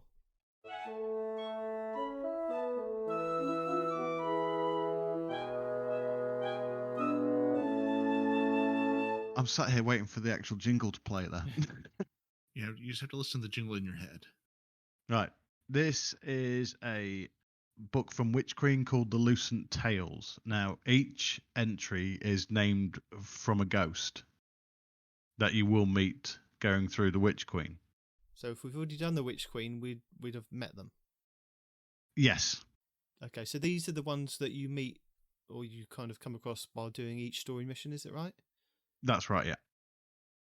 Now, the first one is called Pikmin. You needn't reset my hesitation. Mine is a prejudice shared by many. Evolution's paintbrush cut within the hive a terrible anatomy rendered to elicit fear. They are loathsome things to look upon. After all, I speak not as some of the superstitions, but provincial afraid of the dark, but as a ghost well versed in the language of suffering. Look at this one. They call him a knight. This sin putrefying upon a slab. It is only brute strength that qualifies a knighthood now. I have little compassion for the universe's mockery upon chivalric ideals. In contrast, I call myself a creature of moral strength and sound reasoning, and as such, believe these traits allow me to judge so unforgivingly. But alas, I am also afflicted with a most curious and inquisitive nature. It is why, when my debased fellows departed to find unity within the hive, I find myself compelled to witness their descent. Not to share in it, of course. I doubt we share anything more than the species and the dark urge we all undoubtedly feel. Yet, as I watched them, I could not deceive myself into denying the elegance of pouring the light in all its multiplex glory into these avatars a terrible intricity. It is a sinister geometry, but not without beauty. Gazing on them, with an eye unvarnished by niceties, one can see that a fiendish purity of purpose drives them. They spill confidence like a vinter drunk on his own reserves. Such a shame that this purity and confidence was levelled at the unforgivable Quintain striking at our great traveller and unravelling its works. I shudder at the ease of which my comrades ignore such basic logic. This is the hive, disciples of that unholy church which laid our Creator low. They struck for its heart and shattered a roaring conflagration into 10,000 motes flickering into the wind. In their fervour, they played midwife of a sort. To guardians, to ghosts, to me. Cause and effect, legacy, is what my fellow ghosts see. Why it feels right? Then with their foundation of logic, what is my hesitance except some provincial superstition? Okay. So do we know who Pickman... Is it the name of the ghost Pickman? I believe it is. I'm just researching that now. Yeah, and who is Pickman? Like, where would we have come across Pickman if we came across Pickman? I'm guessing Pickman's the first mission. And is he friends with Finch? Maybe Finch killed him. Maybe he saw what Finch was actually up to. Maybe we could have crushed him. Yeah. I don't think Finch is friends with anybody, because remember what he said? He's my friend, don't say that. Okay, any hive. Let me say that. Because remember what he said, that they don't like what he's doing. So, helping us.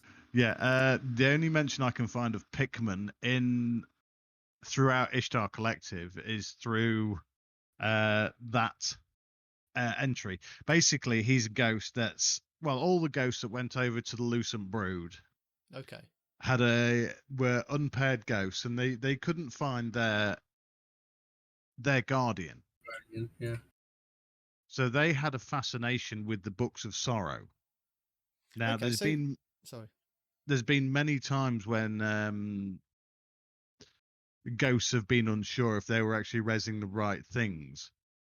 Now, I remember one a ghost story about one ghost is actually he sensed his guardian, but all he could see there was a vandal, and he said, "Well, this has got to be right."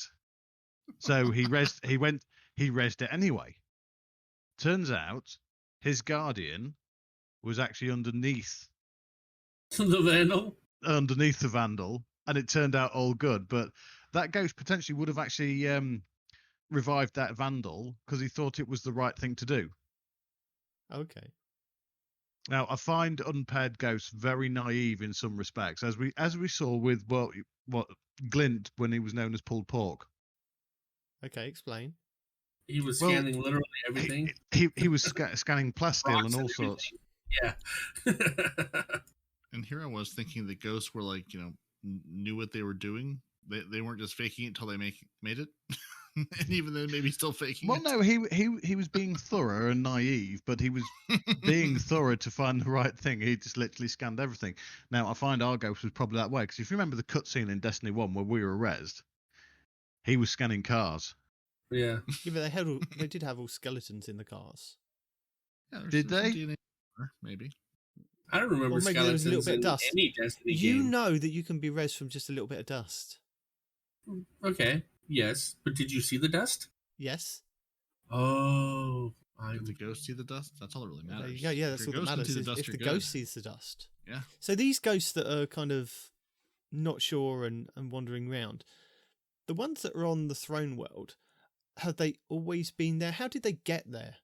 Or That's what I was going to ask, is all of a sudden, like, whenever she died and the Traveler sent to Ghost to resurrect her, at that moment, when she was resurrected, Savathun, I mean, yeah, did all the other ghosts instantaneously revive all their hive as well? did they all suddenly go, "Oh, this is what we should be doing"? No. Yeah. Oh, it's okay now. Yeah. No, because you remember the Dark Blade? Mhm. No.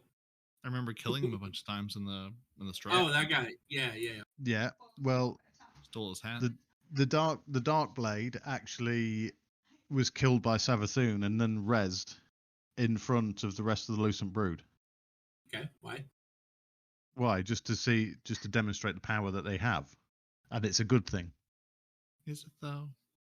Well, technically, the Traveler chose the Krill before they were corrupted by the darkness.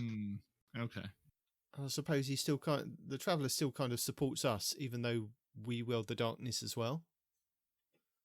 Well, he hasn't taken light from us yet. So. Well, you've got to remember as well what the other expansions we've got to follow this. We've got Lightfall and the Final Shape. Okay. The final shape So of the ghost. Lightfall does that mean the light's going away? Does that mean the Traveler's going away? What does that actually mean? Now, it could potentially just mean that they're looking for the balance, because if one of does it in the lore, does it mean if the darkness is defeated, that's the end of the game, or if the Traveler's defeated, is that the end of the light? So if one of them goes, that's the game that they came into this world to finish is over. Do they both then disappear? Are they looking for the perfect balance there, the yin and the yang? I mean, one can't exist without the other.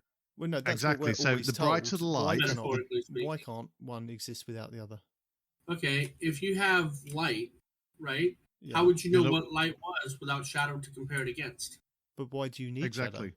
If you had darkness, how would you know what darkness was if there was no light to compare it against? The brighter the light, the darker the shadows. Exactly. All things in balance, yin and yang, feng shui. Yes. So you're saying that we bring balance to the Force? Yes. No, there's no force in Destiny. We are the prophesized one. We are the prophesized one. Destiny is just Star Wars. Get over it. All of us are the prophesized one. Mhm. There's a lot of similarities, isn't there? There is. I suppose that goes back to kind of Buddhism and all the other things that were used to describe how the Force is, and the way the story worked out with Star Wars.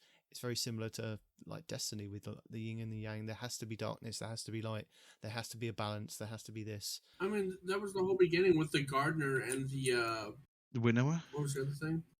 The gardener and the winnow, the light and the dark. And if you guys have finished your PhD, you know all this. Yeah. Ancient stories going back millennia. But another question I had was... You can't ask questions because we don't know the answers. Well, exactly. So, but this is a question we can actually go back and look, and I can actually ask lore masters far superior than I am. No such thing. Yes, there is. Trust me. Not in our world. You are the Messiah. Yep. You're the only one we can afford. No, I'm not the Messiah. I'm a very naughty boy. You see, the whole of the sword logic is going towards the final shape. Okay. Yeah. Now, from what I can tell, the witness, if he's not the darkness, he's an agent of the darkness. Just like if the traveler's not the light, it's an agent of the light. He's Megamind. Mm-hmm. Megamind has got all these commanders of the pyramid ship. What they call them? What was Rourke? He was the disciple of the disciple of the Witness. Now, Yeah. the Witness, if he's heading towards the final shape, why has he got all these different species commanding the pyramid ships? If he's looking for the final shape, has the final shape been misunderstood? I didn't know he had different species on the ships. I've only seen his species. Because there's what, yeah, but Rourke's, if you read the lore, which I have read this lore, The Tale of Two Sons, Okay. he's the last remaining of his species. Mm-hmm. Now, that got me to thinking, now, if there is a different species commanding each one of the pyramid ships, is this a case of then that what they do within the sword logic is polishing the species into such a way that they find the embodiment of that species in one individual, and then that is the final shape of that species and gets given a pyramid ship and unlimited power? So is that what Ziva Arath is trying to actually gain? So that's Savathun's sister, isn't it? That's potentially what I think he was doing with the Krill. Yeah. Was going to actually cause the war and actually push them until there was one outstanding character. Now, within the Krill, you got 3 outstanding characters, and I believe they were training Savathun up originally to be the disciple for the Krill. Right, a bit like she was there with them when he made that decision. I remember that. Yeah. And this could now, because Oryx is dead, this could actually just fall back to Zivu now. But if you look at Callus, after he met the darkness in the Chronicron, he was doing a similar thing. Remember his shadows? Yeah, we were, weren't we one of his shadows? Where he takes We the were a strongest shadow of as well. the species and makes it his shadow. Was he doing the same thing after he met the darkness? Well, he wasn't obliterating the rest of their species to do that. Yeah, but he didn't have the power to do that. I didn't even see him trying. He was just trying to find the strongest. And technically, we helped him do it as well with the electric people that we kept dunking. Yeah. Oops. In the Leviathan. The electric people we kept dunking in the Leviathan. Remember those? You don't remember that? Those orbs the were arc alive. charges. The arc charges we dunked in the Leviathan. Those were living things, dude. I didn't realize those were living things. You just said put the orb in the basket, so that's what I did. Yeah, the arc orbs were actually alive. They were a species, and one of them was a shadow. You learn something new every day. Which actually tried to kill Gaul. We knew that a long time ago. Like, that was one of the first things he taught us, dude. What are you talking about? I just didn't remember. I remember. Yeah, grab the orb, stick it in the basket. Different things. Mm-hmm. You learn something new every day again. Become more criminal. Mm-hmm. Now, Chapter 2, 303. 303 floated in the shadows as her modest flock of ghosts scanned the ruins. For centuries they had combed through the long-dried splatter of a fallen world, each hoping to find their prize. She always watched, knowing she would never find what she needed, just as surely as they knew they would. A joyous chime pierced the air, and the little ghost's mood sank. It wasn't a sound she heard often, but she recognised the melody that heralded the shrinking of her group. Elle gestured across the tumble-down intersection, where Trill chirped hollow advice to a fawn-wobbled guardian, as others watched on. 303 turned away and grumbled. She supposed she could just ignore them, if they let her. 3. Paris bobbed, practically bouncing on her. 3. Trill's found her guardian. Come and congratulate her. Anger flared, white hot.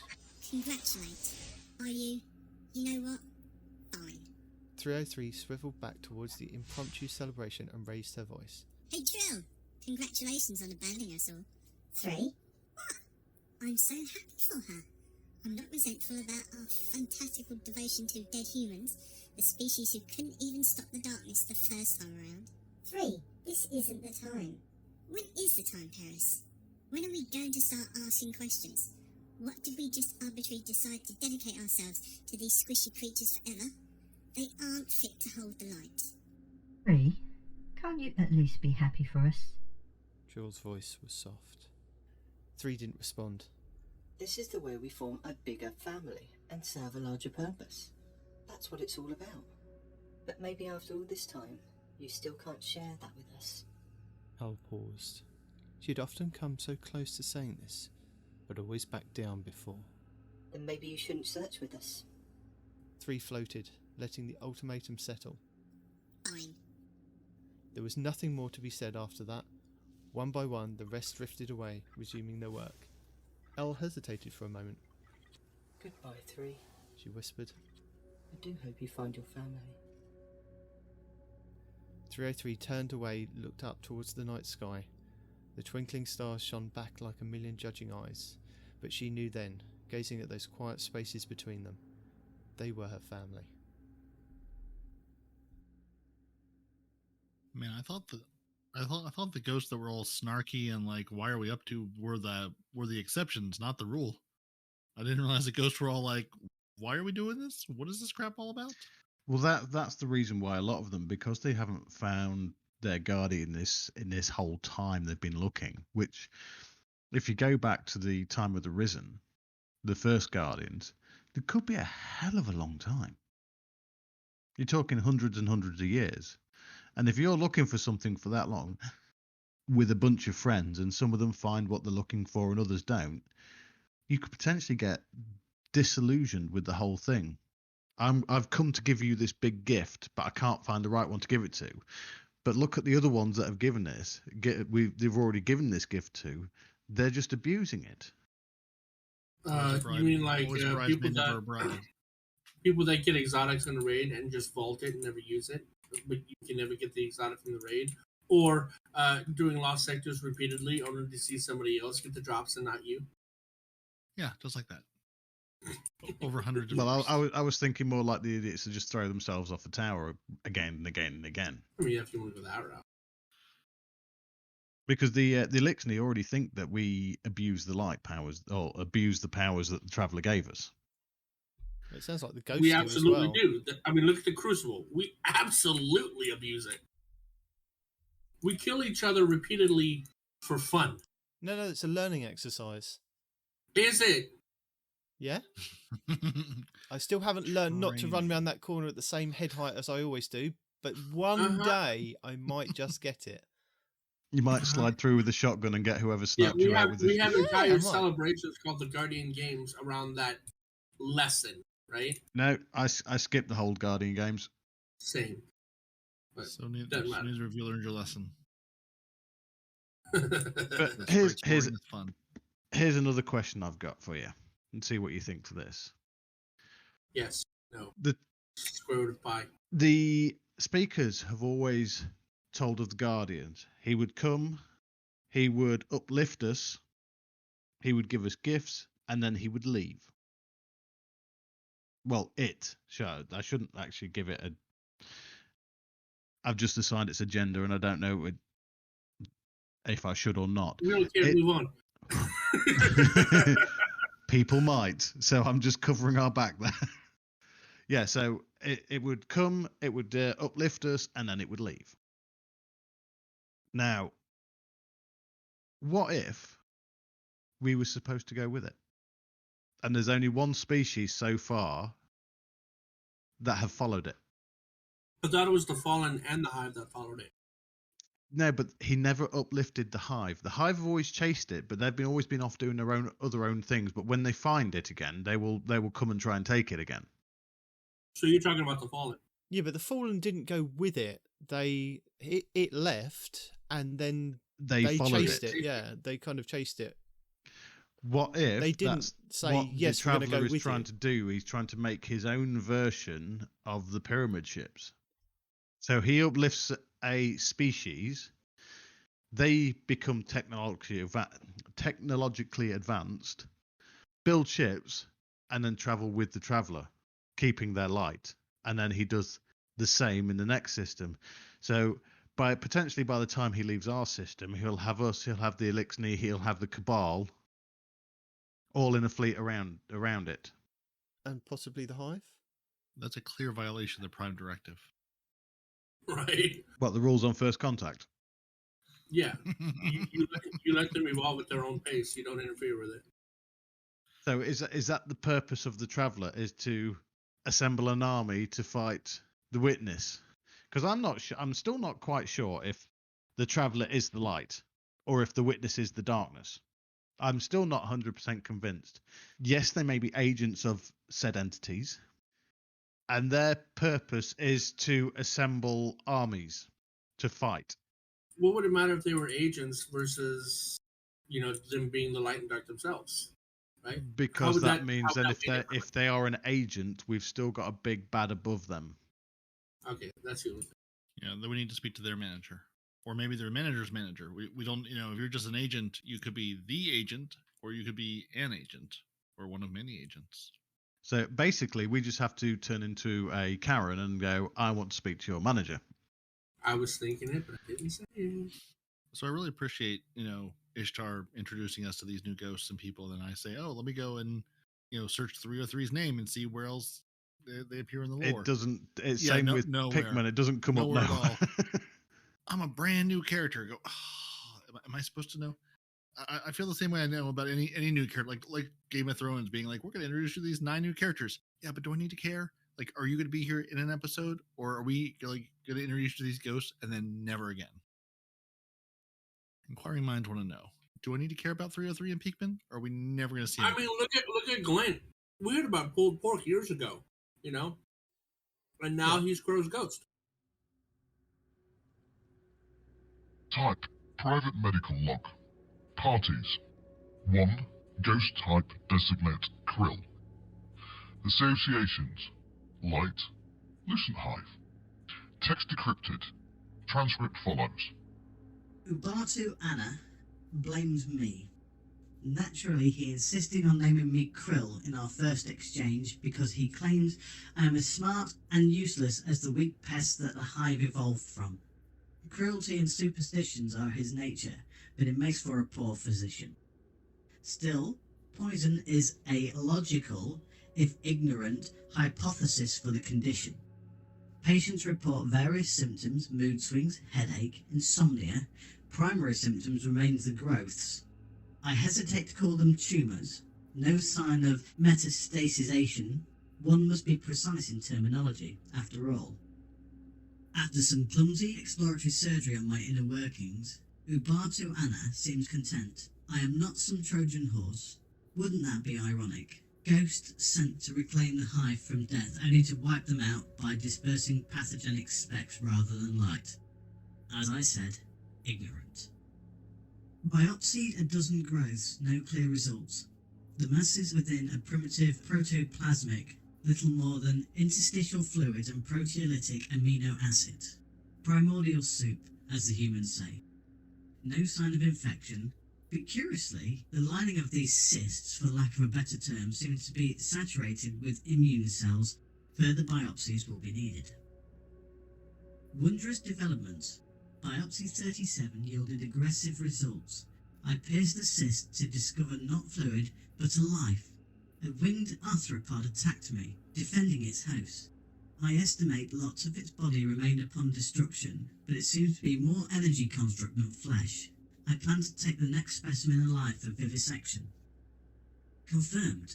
The winged arthropods, despite their energy structure, also contain hive cells.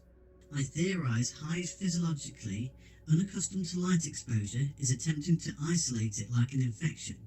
Light structures as it is, organise the discharged sebum within and forges it into imaginal cells, kickstarting a sort of hollow metabolism. Incredible! The hive's own bodies transform light into a parasite. What a wondrous adaptation! They are commending Ubat Anna for his discovery. Thus now I perceive the true poetry in my name. Everything about him of value comes from me. So with this lore entry, is that basically saying because they're hive and the way that the ghosts are giving them light is that the hive are kind of finding the light as a parasite and turning them into... Yeah, and they're evolving to actually isolate it and almost express it from the bodies. Now, did you actually get what it's coming out as? Yeah, it was a long word. A winged arthropod. Yes. What Moth. else is a winged Yes, those damned exploding moths. Yeah. So they're light moths. So how come they do damage to us? Because they suck. explode. Because they're defending their host. Yes, but Via we're suicide light. bomber. We shouldn't take that damage. Why? We can throw one of our grenades and take damage from that. I'm not allowing that. I'm not happy with that. Bro, do you even Solar 3.0? They're going to get you, whether you allow it or not. I would point you to Exhibit A. Nova Yeah, but that's not bombing even a wall. solar. That's just white moth explode. Yeah. There's no element attached to that. Arc. It's arc element. What are you talking about? No, not happy with Yes, that. it is arc. It hits harder when arc burn is active. It is arc. Arthropod element. So does this mean that the Mothman. hive don't like having the light, or do they like having the light? Because it just seems that they're not bonding with the light. Well, they've been bonded to the darkness for that long. Maybe it's a slow process to actually saturate their bodies with the light, where it took less time with us. So how do you think that works with us? That we've got the light and then we've embraced the darkness. We don't get things blobbing out of our bodies and attacking people with. Yeah, but have we embraced the darkness? We have 9 different ways to use the light. Well, we had 9. Now we have 3. We have 3 different ways to use the light. We have 1 way to use the darkness. Have we really embraced it? Sort of. Right, there are 10 entries to this. Do you want to leave it here, or? Yeah, we can do the other. We do like 3, 3, and 4. Yeah? Question mark. No, I'll drop that link in where to start next time. So in 6 months, tune in for the thrilling conclusion. No, he's now committed himself to being here every week for the next 3 or 4 weeks. Okay. So technically, I have as well. When he says now. Yeah, when we get a message next week, like an hour before the show. I can't make it. Just know that we try to hold him to it. Yeah. I've got a question for you, Arth, because seeing as we've only got like half a year left on this one, and then 2 years left on the next 2 expansions, that's only potentially 12 like subsections of stories, and there are a lot of threads out there. And I know that the big expansions will bring the big major story beats, but we don't seem to be tying anything up. We just seem to be going, here's a thread and we're going to run with it this way. But there's a lot of the old stories this way. They are beginning to tie up, unless a lot of these stories are cyclical, so they will come round and they'll somehow tie them into one big event, somehow long-windedly. But over like the you were next 2 explaining years. with the ghosts, and we were talking about Rourke and other pyramid ships and other species and things, it just seems that it's expanding. It's forever going outwards. There are other possibilities that there may be more pyramid ships with different species on, like many more disciples, like more than like. We know there's many more pyramid ships. We've seen them. We saw them in year 1 of Destiny 2. Yeah. But what I'm saying is that ship that's in the moon. Those- never even those- saw what was piloting that one either. Those pyramid ships at the minute are either in our system or around our system. They're here. And are you saying they're being piloted by other entities then? Other disciples. Yeah. Oh, we got a lot of work. Well, ahead of maybe us. not piloted, but controlled. Yeah, I mean, not everyone's going to be a raid, but you know what I mean. It's forever expanding. It doesn't seem to be contracting. We don't seem to be getting back to something. And if we're going to go down the route of Lightfall, I don't see that happening. We're just getting subclass reworks. They won't spend time and effort as a company reworking subclasses to make them better, to then suddenly just go Lightfall, we're taking them away. Makes no sense. It doesn't make sense, but they've already said there is going to be something after this story finishes, whether that be, like I was saying, about finding balance within the light, not force, light. It's my fault confusing you through this. Totally different and definitely not similar in any way. Definitely not copyrighted. Yeah. Disney's coming for us. Yeah, but no, that's the thing. I mean, that's what what Arf was alluding to is like there's like this is basically the end. The story they started telling us in 2014. This is sort of wrapping the big story beats up. Now, this is also in my brain where I go, this is where the comics come in. This is where the TV show. This is where the movie. This is where they come in, where the web lore comes in. Yeah, I mean to have the bigger story beats, if not wrapped up, at least expanded upon. I mean that's a perfect place to tell these narratives, to tell the narrative of these other, take 16 weeks and 16 episodes of Destiny universe, and we're all over in the galaxy, fighting different pyramid ships each week and expanding. It's almost like what the Marvel series did to connect a lot of the dots between the movies. What was it called with Coulson? One shots. Nope. Agents of Shield. Agents of Shield. I'm here for the Destiny cinematic universe. Like I'm both very curious and very excited to see where they go, because again, there's so much story to tell. It's just what stories are they going to tell us, and how, in what format? Because they've said TV or movie, but they've also said things like comics or graphic novels or books, or there's so many venues and avenues they could tell these stories. I'm curious to see how they're going to tell them, and in what format do we get to enjoy them in? Because I'm very curious to see where this goes. Because to 19's point, there's so much story to tell. Tell us. I mean, we've left poor old Osiris in a coma for like the last 6 months now. It's like, what's happening? We left Ikora building a Stargate, and then we didn't talk to her for like 3 years. It's because it fell off the side of the tower, and nobody wants to speak about her big mistake. But Osiris, if he had actually listened to his ghost and gone and got back up before going into the Scarlet Keep, they wouldn't have had to kill off one of my favorite characters. Yeah. But that actress was getting too expensive to pay anyway. Yeah, but she did a blinding job. She did. Who are we talking about, for those of us who are dumb and can't remember? Sagira. Mm-hmm. That's the problem, isn't it? They got all these wonderful actors when they did Destiny 1 and then continued in Destiny 2. You've got all these wonderful voice actors and actors that are in like very busy actors in the real world to come in and do lines, not thinking it through. Like, you're tying them down the same as you're tying your player base down to investment into 7, 10, 12, 15, how many years go on. Now, there are people like Zavala that don't mind just keep recording their voices. But old Lance Riddick, he loves the game. He actually plays a warlock, but that's neither here nor there. But he's been out there saying, I love this game, I will keep doing it. Yeah. And I think he does it more for the love of the game rather than the money. Speak out, he's the voice actor, and ask Bungie to not make Zavala such a... Is that I know Zavala's a pacifist, right? Have you seen how powerful Zavala is within the lore? No, which is why I'd like to see, instead of him complaining and being a pacifist all the time, he whines more in than the anything Dark else. Future lore book. He leveled the Scarlet Keep with a thunder crash. Cool. I could do that if I hit. Where was he doing all this other crap? From orbit. Yeah, I could do that. Right. Where was he doing this?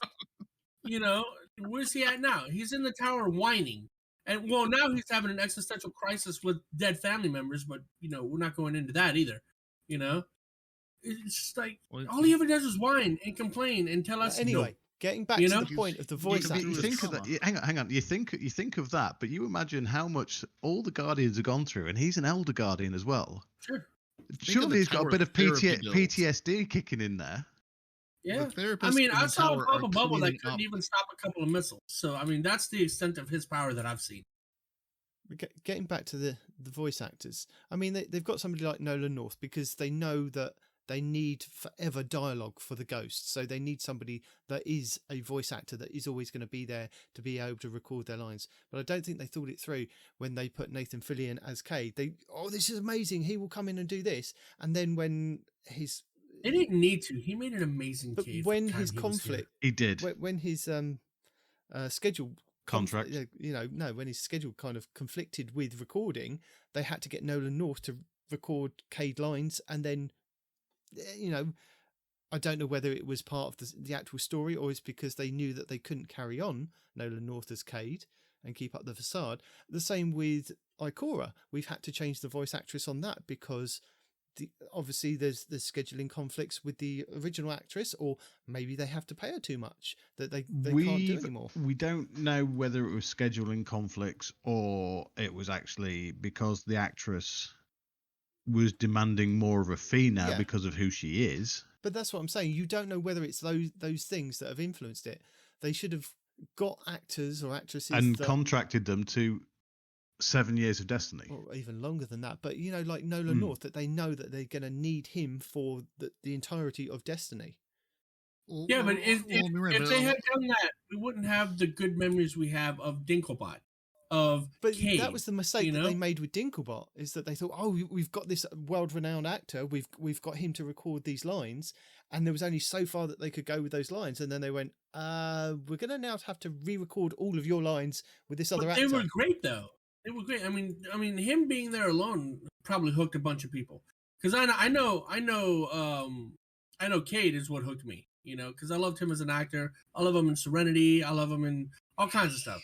So that was my initial hook. So and then having Dinklebot there. Had they gotten any other voice actors, would they have the fan base that they have? Who knows? But they definitely contributed. But Demon is right in what he's saying. The memories of what is what made this game what it is. Oh, I remember when it was back in the days of Dinklebot. Blah, we did all this and it was great. Yeah. Do you understand what I mean? I don't initially think they expected the game to take off and last as long as it did. Right. Yeah. Exactly. They are planning, long term. Yeah, we want to be able to franchise, we want to do this and that and the other. This is still, you're launching a brand new IP. Yes, you've got the cloud of we made Halo, but you're launching a brand new thing. It could have come out and fell flat on its face, and it could have been I don't know, Anthem. Yeah, well, I'll just say, list of what the half dozen Anthem Destiny didn't have killers. Nathan Fillion. That was the worst part. Well, so yeah, I mean, the half dozen, Destiny killers that have come out since Destiny launched in 2014. It could have been any of those games. They could have said, we paid all this money, we got these people tied up, and no. And the other piece of that is, sometimes like, talking about like, the people doing Marvel stuff, to be like you're committing your life to that thing, to that studio in some cases. Now obviously, like, being a Marvel superhero and being a Destiny voice actor are different things, different scales. But some actors may not, may say, yeah, I don't want to sign a 10-year, 7-year contract to do this thing with you for, any number of reasons. To say nothing of the fact that, I become super popular and can demand more money. I want to, renegotiate if I become super famous, or I get busy. I don't want to have to turn other work down because of this thing. So, in a perfect world, it'd be nice to have all these people, lined up for it. But, it is what it is. It's life. Everyone's got to make a buck. So, but yeah, it's nice that Destiny has the success that it does and continues to. And yeah, and something I forget about too until I see a note about it in the TWAB or the issues or something. It's like, you're doing these voice actors in multiple different languages. So you've got not just, one, we know our Nathan Fillion. We've also, there's what, a dozen Nathan Fillions out there. How many languages is this game in? You've got all these different voice actors and actresses doing the voices in different languages that you're all trying to keep up with and all trying to keep track of. I remember them saying like, oh, we couldn't get the Mexican voice actress or the Portuguese, Zavala we had to change. I can't remember specifically. Any number of reasons. And again, it's like, that's the part I forget about, playing, being a English speaker, playing this game in English. You've got all these different versions of this game you're having to voice act, and the whole, set of cast and people you're paying in all these different languages to do all this work for you. So it's not just, having one set of characters they need to worry about and we think of. It's all the other ones too that we never see your experience because we're playing this game in a single language, whatever that language may be. Apparently, Shax in Japanese is incredibly powerful. I need to hear some of those voice lines. How could he be? How could he not? Shax. I know I've kind of thrown a curveball there, and we completely went off task of lore and things. But if not you, then me. If not me, then Peroty. So don't you blame Peroty? Peroty does nothing like that. He just sets it up so somebody else takes it off the track. I just give the train a little nudge one way or the other. So he just throws the switch wherever the train goes. He didn't build the track. Well, we are currently sitting in the station waiting for Arf to either get off or carry on with this crazy train. Right.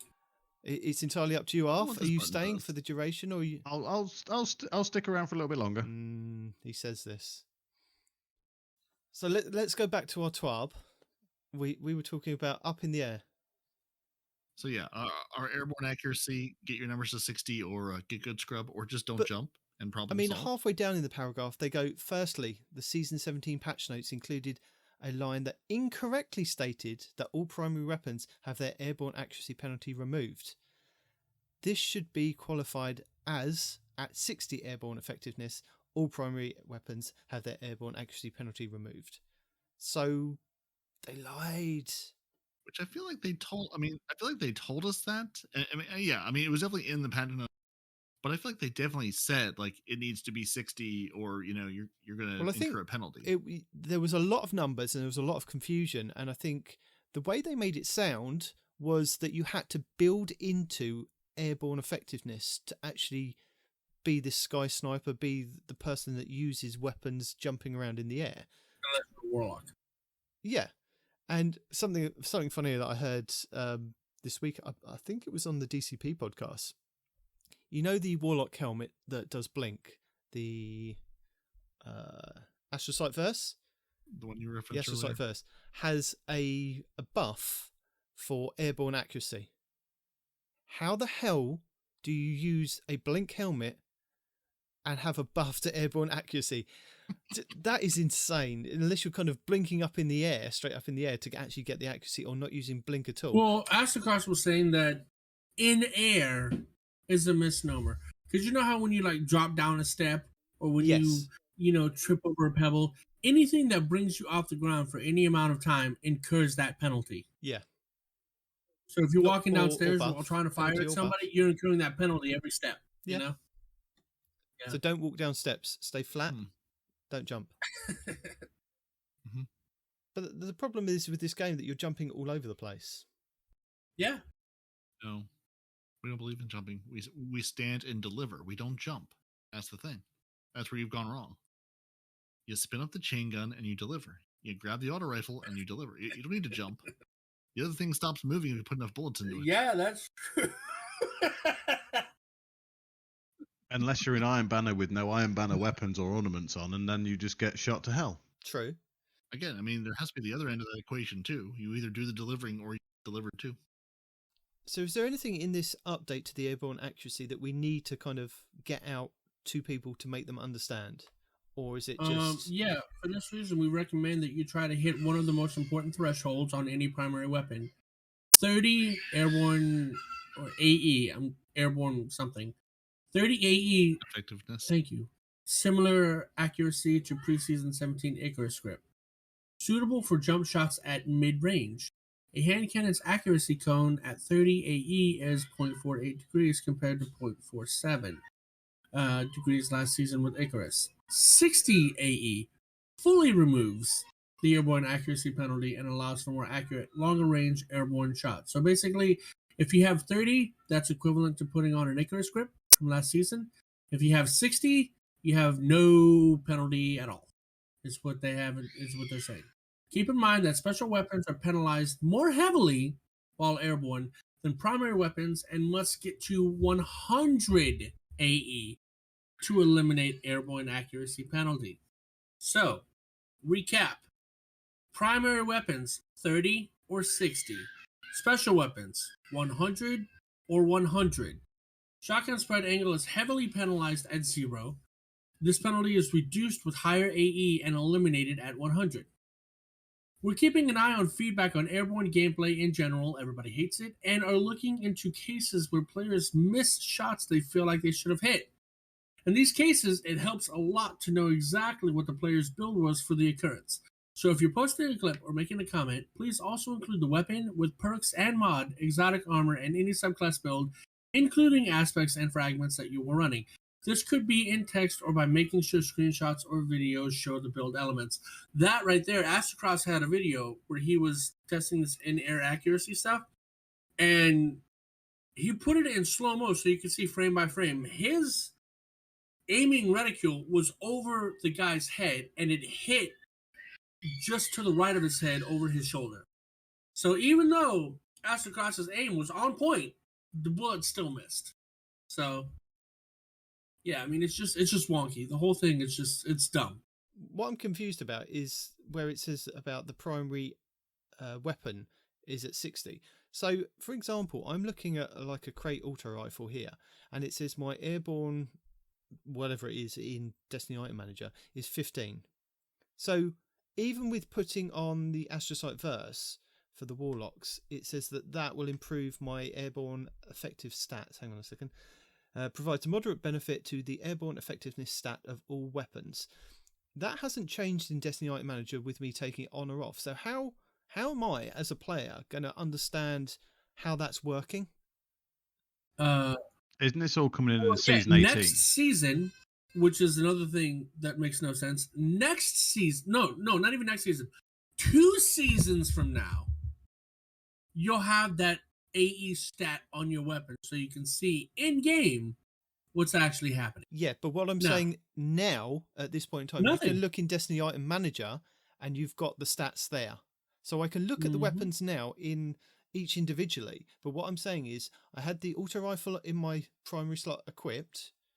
I went down, I changed the armor, I refreshed Destiny Item Manager, but it hasn't improved the airborne effectiveness stat in Destiny Item Manager. Now, I'm asking you, not reading Twab asking you, is that I don't understand how I'm meant to understand what they're doing with this stat. What he's saying is, right now it's 15 or whatever. Yes. How do I get it to 30? How do I get it to 60? What do I need to do? I'm looking at it doesn't I'm looking at a submission and it says 27, right? When I go down to its mod socket, and I click Icarus script, it says it adds 15 to the effectiveness, and my new stat after I equip this will be 42. So that's one way you can do it. So you have to put on Icarus grip. And is that it? Is that the only way to improve your effectiveness at this point? Pretty much. You have to have weapons that have effectiveness already ingrained, and then you can add an Icarus script, right? And then there are armors in the game, exotics, that improve your airborne effectiveness.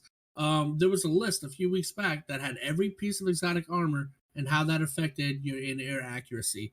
So basically, an Icarus grip and one of these exotic armors is the only way that I know of to adjust the in-air accuracy. Yeah, so I've just gone into the crate. I've gone to the armor mod in Destiny Item Manager. I've selected it and I've equipped it or inserted the mod. So it's then bumped my airborne accuracy up to 30. So it gives me a plus 15 in airborne effectiveness. Okay. So with that, but it also then doesn't tell me what the added benefit is of wearing the Astrocyte Verse on top of that anywhere in this kind of setup. No. Whereas I would have thought it should do. It should say, this is the added bonus that you get from wearing said exotic. I don't know any of the other exotics off the top of my head, which is why I'm only using the Astrocyte Verse at the moment. Now, what armor mod are you using? What do you mean armor mod? I've just put on the Astrocyte Verse. Am I meant to put on something else then? Oh, so you just put on that piece of armor. I thought you said you had an armor mod of some kind. No, it just says wearing this helmet provides a moderate benefit to the airborne effectiveness stat of all weapons, but it hasn't automatically updated that in Destiny Item Manager, so I can't see. And you did refresh. When the weapon was at 15, it didn't say, oh, you get a plus 5 in airborne accuracy, so that when you've put the Icarus grip on that weapon as well, instead of getting plus 30 in total, it's plus 35. It doesn't tell me anywhere in Destiny Item Manager. That's why I'm a bit confused, is that they're saying that it's available in the API and the third-party apps for you to kind of work out. Right. But at the moment in Destiny Item Manager, I can't actually physically see it. And that's why I'm a bit confused. No, the only time that I've seen it change is I went ahead and in-game I put on the Icarus mod, And then I went back to Dim, and Dim shows that it's now sitting at 42 after I've put in a mod. But as far as the armor goes, the only thing I can say is put the armor on, refresh Div so Div knows you're wearing. Yeah, I've done that. Yeah, I did do that. I don't know, man. Maybe the armor is not doing what it's supposed to do. Either the armor is not working, or the API is not telling you it's not working. I mean, the whole thing feels a little half-baked at best. Yes. Yeah. Agreed. Could it be they are just waiting for the next weekly reset to actually say, yeah, okay, we'll do a patch on this and everything will come in? Maybe. Possibly. But I think they shouldn't have implemented this until they were ready to have the whole system in place. To say that, oh, we're implementing this penalty, but we're not going to have you see it for another... But this is like the sandbox. They've got to see if it works first before they fully implement it, and they could actually potentially save themselves some work and actually put that work towards something else. Okay, I can't argue with that, but it's just... They'll have play tested at small scale, but now it appears to work on a small scale basis. Now, we've seen this with Bungie before. Some things that work on a small scale basis don't necessarily work properly or at all when they roll it out to the full population. Yeah, see Iron Banner Rift. I didn't know what I was doing with Rift. That's okay. I ran around, I shot people, I got killed a lot. That's all we can ask of you, Arth. Yeah, I mean, the whole airborne effectiveness, honestly, I am just sort of by and large ignoring it because it's just not a thing that I'm going to care about in my gameplay. Yeah. And I'm a hunter. I don't need it. See, now that's a silly thing. I also don't need it, but you and I are the exceptions, not the rule. Most hunters do spend a lot of their time in the air, which is why the stompies hit them so hard. I was saying, I think just the whole airborne effectiveness, it needs time to get fleshed out. But, they say they're going to give us more information. Let's wait for the more information, because otherwise... We could be making assumptions where we haven't got all the information. And we're just going to go in circles because we don't know what they're planning. Like Trials of Osiris returning. That is amazing. So who's excited that Trials is back and you can get some sweet new armor to monkey around in? I am if it's Capture the Zone. Is it Capture the Zone? Not until next week. Next week. I'm going to disappear before you go into this fully. I'm being pestered to go and play Monopoly with my son. All right, go play Monopoly. Enjoy. Make sure you're the banker so you can cheat. Thank you very much, Arth. Nice to speak to you. There's no point cheating. Nice to speak to you too. I'll hopefully jump online with you at some point this next week because I've got less hours. Cool. Which is good. Right. I'll speak to you later. Cheers, guys. Bye. Later, buddy. Yeah, Trials are coming back. Your Forgiveness sidearm and your Burden of Guilt fusion rifle will be available. Your sweet Falcon's Chase Sparrow if you want a Sparrow with big giant wings on it. And a shiny new goat shell. Like a cool Sparrow? Because I look at it one time, I'm like, wow, that looks really cool. And then I look at it again, I'm like, wow, that is super tacky. So one thing I haven't gone to look at is I haven't actually gone to Saint 14 is, can I be a monkey, a ram, or a bird for the Warlock without going flawless? Is that just the Trials armor this season? So if I go play... So you can just play and get the engrams and then focus them. Excellent. So I can go play next week when I think Zone Capture is up. Yep. And the bonus Trials... bonus Trials, bonus Crucible rank is up. I can go earn a bunch of engrams, and I can go be a pretty ram or a monkey or a birdie, and everybody wins. All of those things. Cool. Yeah. And also sidearm and fusion rifle. So that's a thing. I'm interested in the sidearm. Fix the sidearm piercing mod, or is that still broken? The sidearm is still broken as far as I can tell. It won't let me get it yesterday. Cool. Yeah. So whenever they fix that, then you can use a sidearm and kill champions and be sidearmy. Or I assume it's good in PvP too. Guess we'll find out. But we flame to please. We do. Why are you laughing? It's not even my joke. It's not my dad joke. No, I know. Just so many different connotations would continue. So at the start of season 17, we introduced players to Solar 3.0. Not us, Bungie, and all of the possibilities that come with it. Again, not all of the possibilities. No, not all of the possibilities, because I vaguely, vaguely remember you locked a few mods away behind something that you didn't tell us about. So not entirely true. A public event you're going to tell us about that you should have told us about beforehand, or maybe as it was going on. But yeah, it's over now. Everybody, you notice that right guess after what? we put that in the TWAB, all of a sudden the counter was almost done. Yeah. So, by the way, to add a little more team bonding into the mix, we had a few fragments that were kept secret. See, there you go. See, you admitted you kept them secret, so you didn't introduce all of the possibilities. So, again, contradicting yourself in the next line. As they knew that we would, everybody pulled together to take on the new nightmare containment activity, despite a few technical hiccups, and got the job done. Like knowing that we should all go do that to unlock the rest of the fragments. Yeah. Which fully unlocked these new puzzle pieces that make up the big fiery picture. For those fellow statistic nerds out there, here's a quick breakdown of the event that we weren't all unaware of. That we were not, all of that. And an answer to the most important question we've ever asked. How many Guardians does it take to blow up a light bulb? blow up a light bulb? Apparently that's questions that they are asking.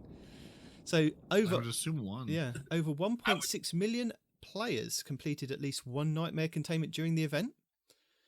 So that's 1.6 million players individually completed at least one containment during the event. Nice. The event that we didn't know about, that we did know about, that we didn't sort of know. All right, we've assessed that. Yes. Move on. I know. I'm throwing it in their face until they actually acknowledge it. Guardians averaged at 13.8 nightmares containments per character. One dedicated player even completed over 390 nightmare containments over the course of the event. What? And in the first 24 hours, one Guardian successfully completed 78 nightmare containments. So somebody was like, I'm going to do this. I'm going to do this a lot. 190. Yeah, that's either dedication, mental illness, or both. Or you can't put people in a box. That's bot. Yeah, they were just standing on the Leviathan, and they just happened to stand in the tier 3 section at all times. Doing their dance. Yeah. And Bungie recognised that that's impressive. Yeah. Good work out there. Teaming up and getting the job done. In addition to the solar fragments unlocking, we also have a special emblem to commemorate the collective effort. It's a deer. Yeah, I mean, what better represents some kind of hunt than a deer? Mm-hmm. A nightmare. Look, man, I love the. I'm going to be honest. I love the color. I love the bright orange. I love the bright orange. It is officially Respawn approved. No, it's not, because the deer symbol is stupid. You know. But you don't love the deer. I don't like the idea of not hunting. officially Respawn approved. I love the color. I hate the symbol. Look, if you want to go and collect it, head over to bungie.net/redeem and enter this handy dandy code. You waiting on me to read it, aren't you? No, I was going to read it, but if you want to read it. Because you paused, I'm like... Well, I know that you like to do it because you're the Marine out of the two of us. I could have been a Marine if I wanted to be a Marine. Don't take that away from me. First of all, I know what your Marines go through, and you would not have made it. I'm sorry. You can't say that. I can absolutely say that. You're Marine. No, you can't. I could have been a Royal Marine. I could have been a Royal Marine. No, you could have. I'm sorry. I love you, but no. What has led you to believe that this man is not a psychopath over the last 3 years we've been doing this? Because his level of dedication, I don't believe, can be questioned. Dedication is one thing. Physical ability is something else. It goes hand in hand sometimes. It does. Mm-hmm. Yeah. Sometimes just not giving up is winning. Like every week that I do this podcast. Exactly. He hasn't given up on us yet. Yeah. So if you want to want the handy dandy code, it is Tango 67 Juliet X-ray Yankee Papa Hotel 6. Because we can't wait forever for the Marine to actually find it. And they hope that we're all having fun playing all the new builds possible with the Solar 3.0 has to offer. Well, I know Plunder the Booty has, and I will again reiterate, go back and check out his channel. It's fantastic. Literally 6, 7, 8, 10 builds a day. That man is just been non-stop. Like even Respawn's ranting about how good it is, so you know it must be good. Just make his YouTube feed your homepage and just refresh it a couple times, and you'll be delighted. Smash that like button and ring that bell, as they say. Smash it, like it, give them all the money. Yeah. Yeah, no, definitely. So are you universally fashionable, Respawn? I'm a hunter, yes. Okay. Would you like to tell us about the Eververse items that you can get? Sure. In the Eververse, you'll see a few new legendary ornaments for class items. They're undeniably cool looking, if you ask me. But if you look a little closer, you'll notice a special exotic tie-in. Not only do these ornaments look stylish, but they have an exotic synergy special effect. The latest fashion trend pairs with the original iteration of a few important exotic pieces. Check out what's new below. The Cloak of Bacchus goes with the Mask of Bacchus. Adds a stasis effect on the cloak's collar. It's too bad the cloak is otherwise incredibly ugly. Mark of the Falling Star. Mark of the Falling Star pairs with the Titan chest piece Curious of the Falling Star. It adds an arc effect on the mark's trim. It's right up there. Bond of Battle Harmony. Bond of Battle Harmony pairs with the Warlock chest piece Mantle of Battle Harmony. Adds an arc effect on the bottom of the bond awning. That looks incredibly awkward. On a Warlock, you have a wing on one side of your arm, basically. No more thoughts about our beautiful synergistic things? Like, here's an arc thing for a thing you're never going to use, because until you do arc 3.0. I mean, yeah, arc's coming. Not that I arc can stasis see has been a thing, so arc's coming. I do notice how the Hunters get stasis, Titans get arc, and Warlocks get arc. You would think that, you would get different elements. Again, here we go. Favoritism for everybody else apart from the Hunters. No. I'm wondering why not 3 different elements. That's my question. Or because they were like, these are the pieces we wanted to do, and they were like, all right, let's do those then. Sure, okay.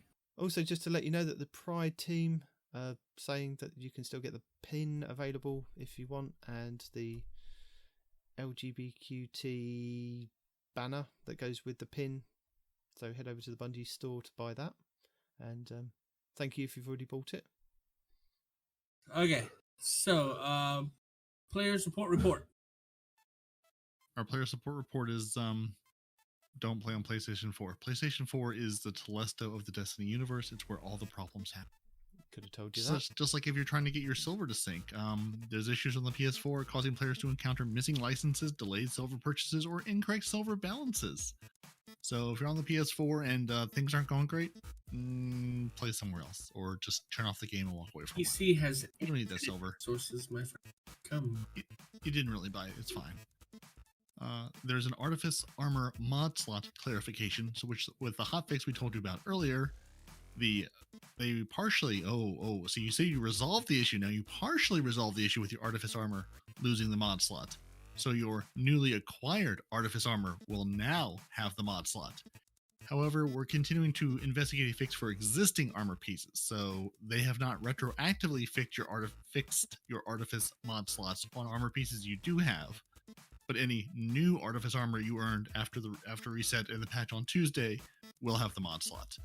So I'm not saying delete the Artifice Armor you have now, because they are trying to give you that slot back, but no ETA when that's going to happen. Don't hold your breath.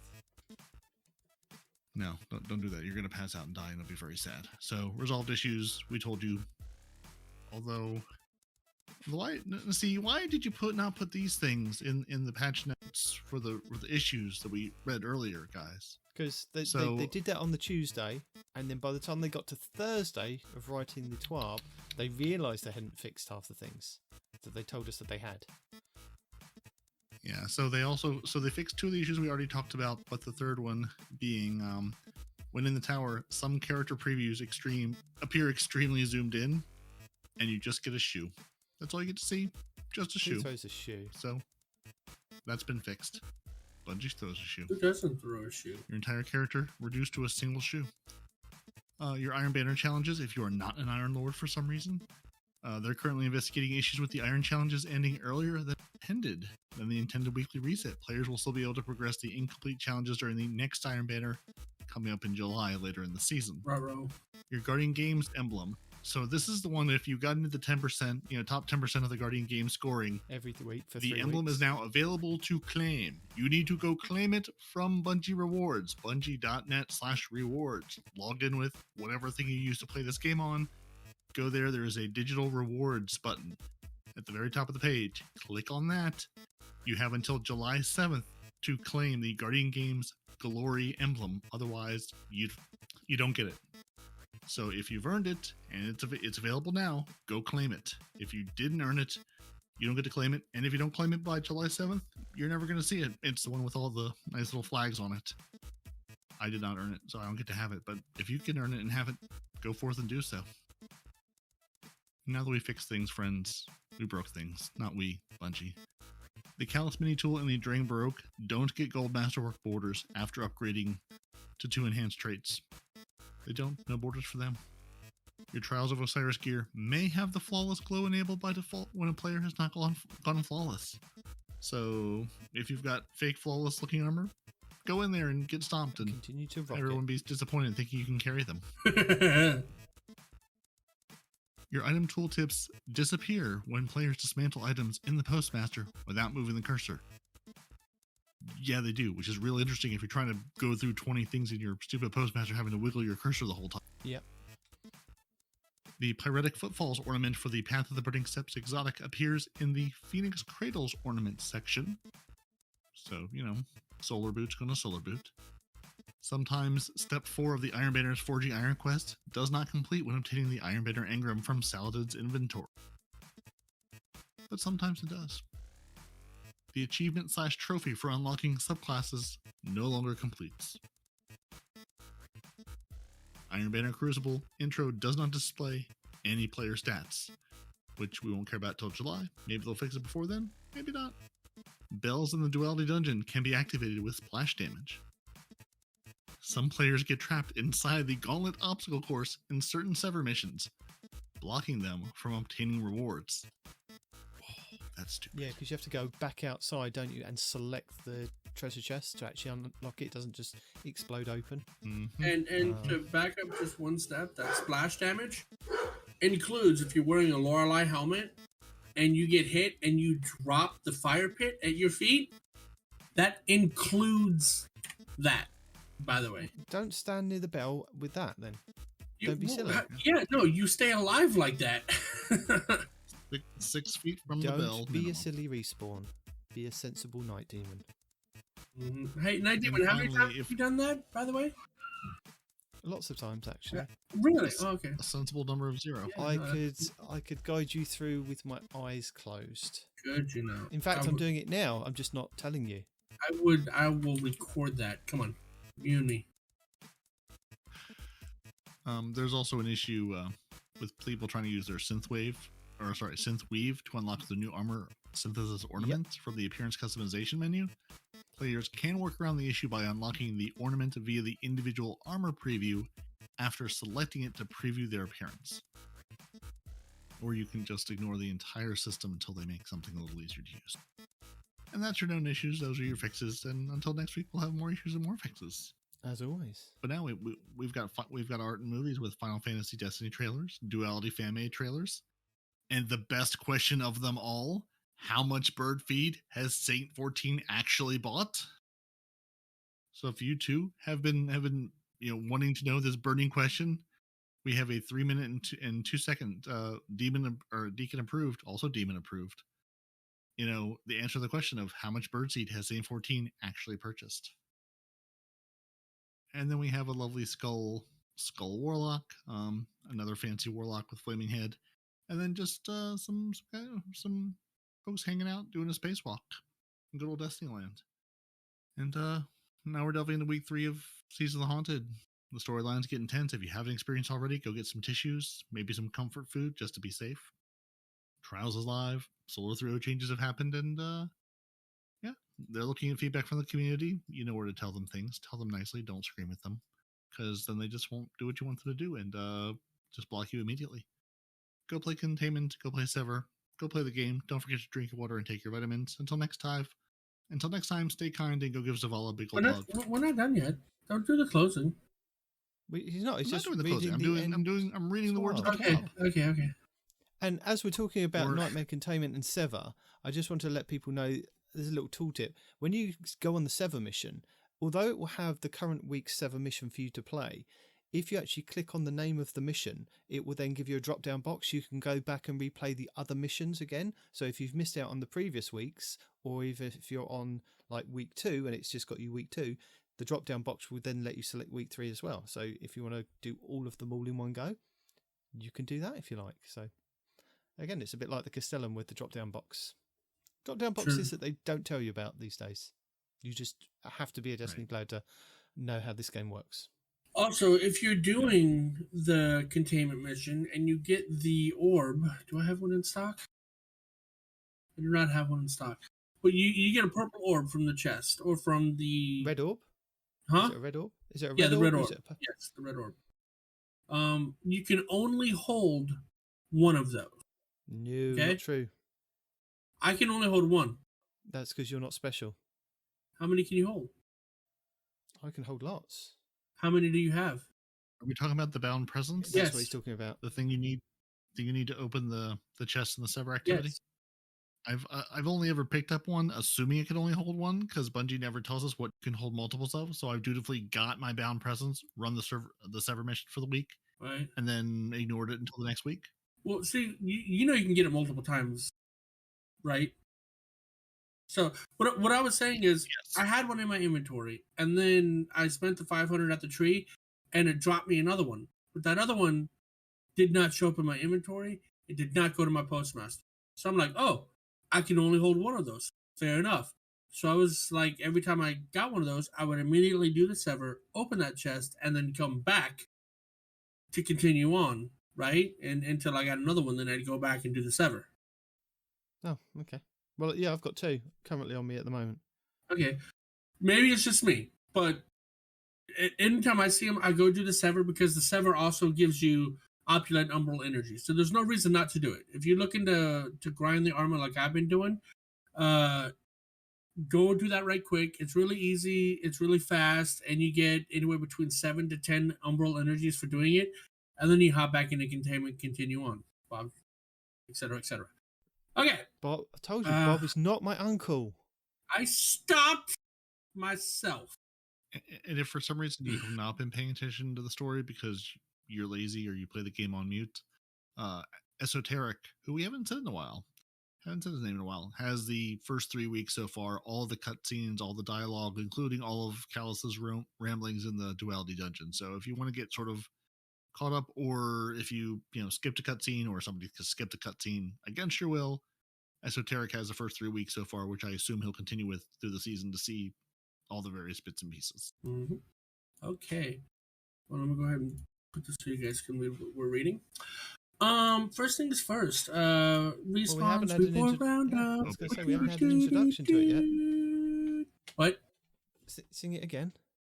I can't. It's copyrighted. It was the Power Ranger theme song.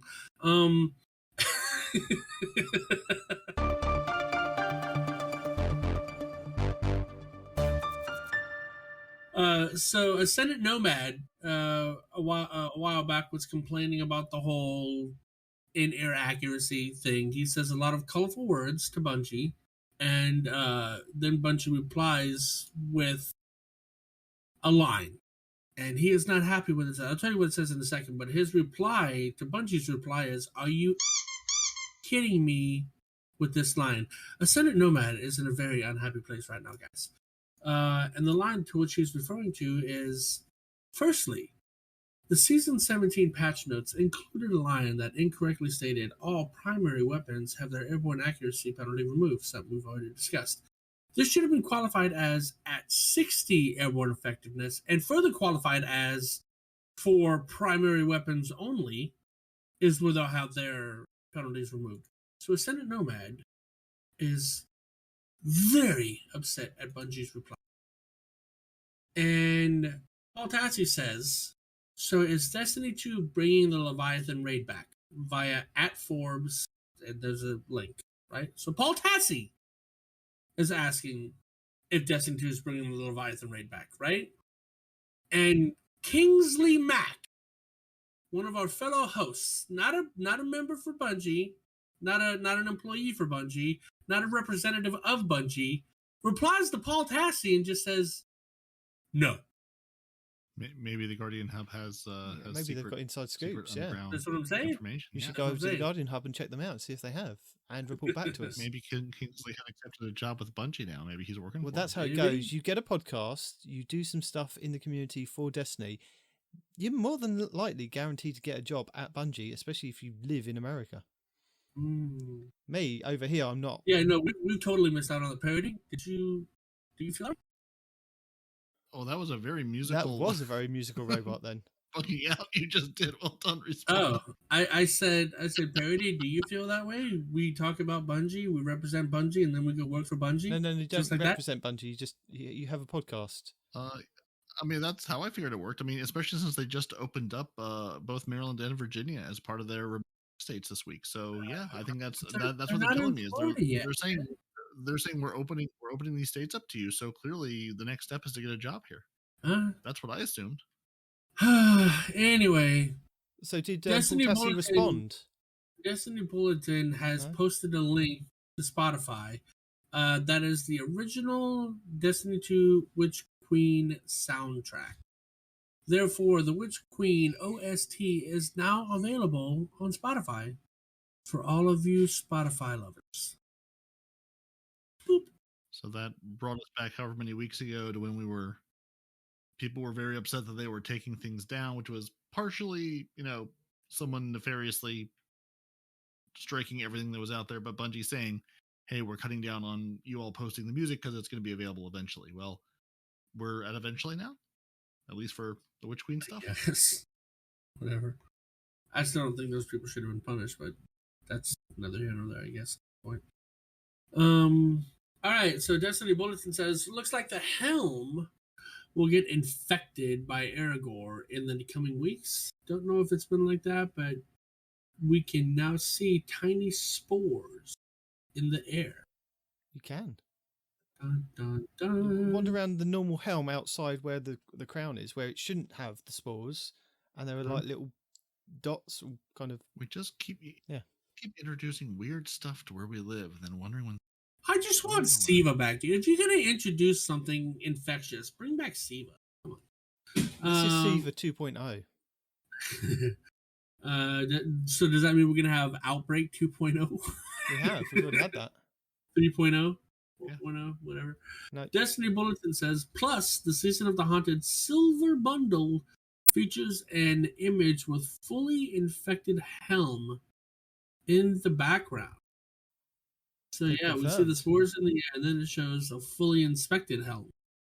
We don't recommend buying that on the PlayStation 4 though, because it may just Destiny Bulletin has released a Solstice 2022 armor leak. You see all the individual pieces, which don't look that impressive. Maybe it'll look more impressive if they're on the character. Meh. And with a glow. Ooh, Siva subclass. Yes, I love it. Anyway, Destiny Bulletin. These are without the armor glows. We'll update them as soon as the glows versions becomes available. In the meantime, follow us at Destiny. Destiny Bulletin also says, it looks like Zura's bug this week. The perks for Stars and Shadow Pulse Rival are changing randomly. So if you're looking for a very specific role, or a role that will not exist anywhere else, take a look at him. Just wait for that roulette to spin on by. Cosmo says, have Shax oversee the Crucible battles in your living room. This is in reply to Numbskull Designs. You want the Crucible? I am the Crucible. Proudly announcing the Lord Shax's official Destiny statue. Put a link in the thread. There you go, guys. If you've ever wanted Lord Shax to preside over your living room, here you go. Or even better yet, bedroom. Wink, wink, nudge, nudge. Bungie help! We have identified an issue where players in Trials of Osiris will not be match made based on win count. Perfect.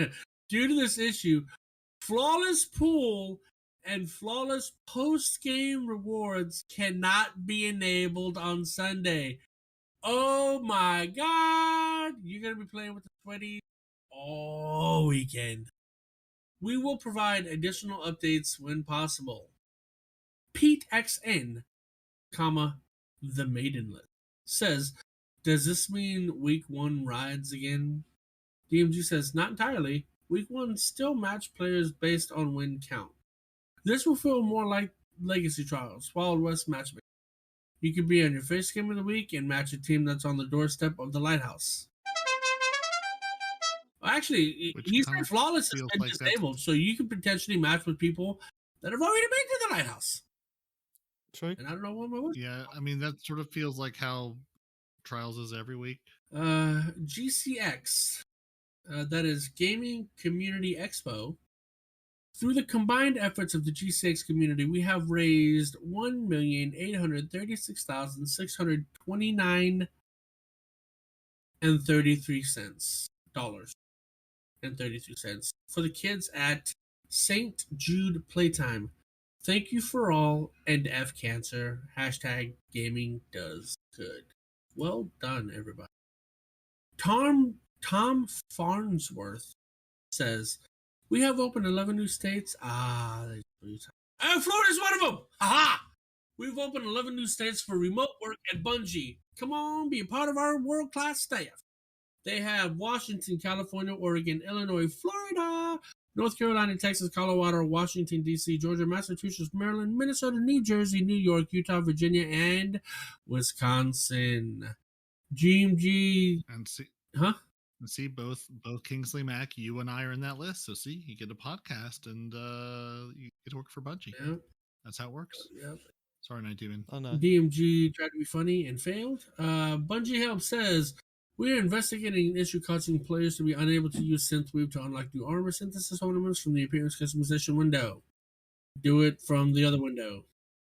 Bungie Help, these issues have been resolved, so let's tell you about it after the fact. Players still experiencing issues on PlayStation 4 should report to our help forum.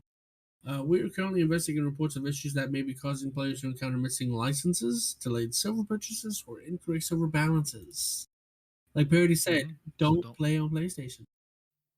Oh my God! What is this? What about PS5? If you can find one. What is this monstrosity? Slap together a horrible Telesto/Gallahorn abomination from one-off Discord comments. Lol. It's the Telestahorn. Wow, that is terrifying. And then Cosmo just shows. You better speak kindly to it. Nope. The Telestahorn. Oh my God. They're limitless. And apparently you can look exactly like Skeletor if you're a hunter. There's a Spider Sides. So first of all, if you've never heard of Spider Sides, you should follow him just because basically his whole shtick. Now he plays the game and everything like that. But what sets him apart from everybody else is he shows you how to look like anime characters, movie stars, comic book characters, whatever, right? And he even shows you how to do it, breaks down all the colors, all the armor pieces, all the everything. So if you want to look like Deadpool, Spider-Man, Skeletor, He-Man, whatever, check out Spider Sides. He's got you covered with all kinds of different ways you can look. And how do I spell that if I'm going to go find him on, I presume, YouTube? And then Cider with an S instead of an R. Spider Sides. So sides with a C. Sides with a C and an S at the end. Yes. We'll put a link in the show notes. Yes. So he's personally, I used him to look like a Red Skull at one point in time. It was pretty good. Not Red Skull, Red Hood. Well, now you can look like Red Skull with that new ornament. You can, yeah. Mm-hmm. You can look like Skeletor. Really You have to funny look guy. like Red Skull. Other than that, that looks like that's it for the Respin Roundup. That is, yeah. And that's all we've really got to say about that. And now we're going to tell you what videos you should have been watching this week. We already did that. Basically, Plunder the Booty and Spider Sides. That's it. Yeah, no, we'll have them linked as well, Plunder the Booty. But Plunder the Booty this week, which was posted by Andy in our host Discord, was explaining about the easy guaranteed God Roll armor farm, or a guide of how to get your God Roll armor. And this is using a mod on your Ghost and going to the tower, not going to the tower, going to the helm. Helm. And focusing your engrams there. And there is a neat little trick that's been around for quite a while. And it was fantastic last year when the helm was opened up with a couple of seasons in. And there was a trick to getting like triple stats on the armor. But you can't currently do that at the moment. You can only do what we've got available. Oh. So we'll link the Plunder the Booty video for you if you want to go and check that out. Have you done that though? Since we're on the topic, have you done that? What he shows in the video? No. Because I have, but I did it wrong in that I chose the wrong perk slot. So now I have lots of strength that I don't need. Well, I use strength because every one of my builds is strength based, like infinite throwing knife or infinite throwing hammer or infinite finger snaps. So maxing out strength has those come back even faster. So I use strength on purpose, right? Well, there we go. But so you can be resilient and strong all at the same time. Yeah, so I have 100 strength and 100 resilience, right? But with some of these mods, you can't get 100 resilience. You can only get, without including armor mods, 20, 40, 60, 82. You can get 82 total on average resilience, minus 10 for one of the mods most people use. So that's 72. So you have to use 3 resilience mods to get you up to 100. But you can have 100 of any other stat and then 100 resilience.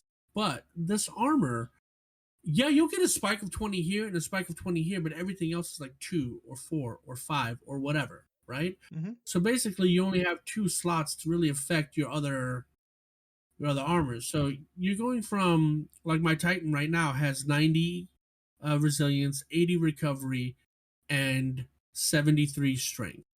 If I did what he says, I'll have 100 strength and 100 resilience, but I might have like 30 recovery, 20. Right, but that's the balance. You can change those mods around on your ghost, so you can focus some armor and get those high strength and recovery rolls, and then work on change it around and get high other things. What I'm saying is, or if you're looking to to fill out a role and saying I just need I need to boost these 2 stats.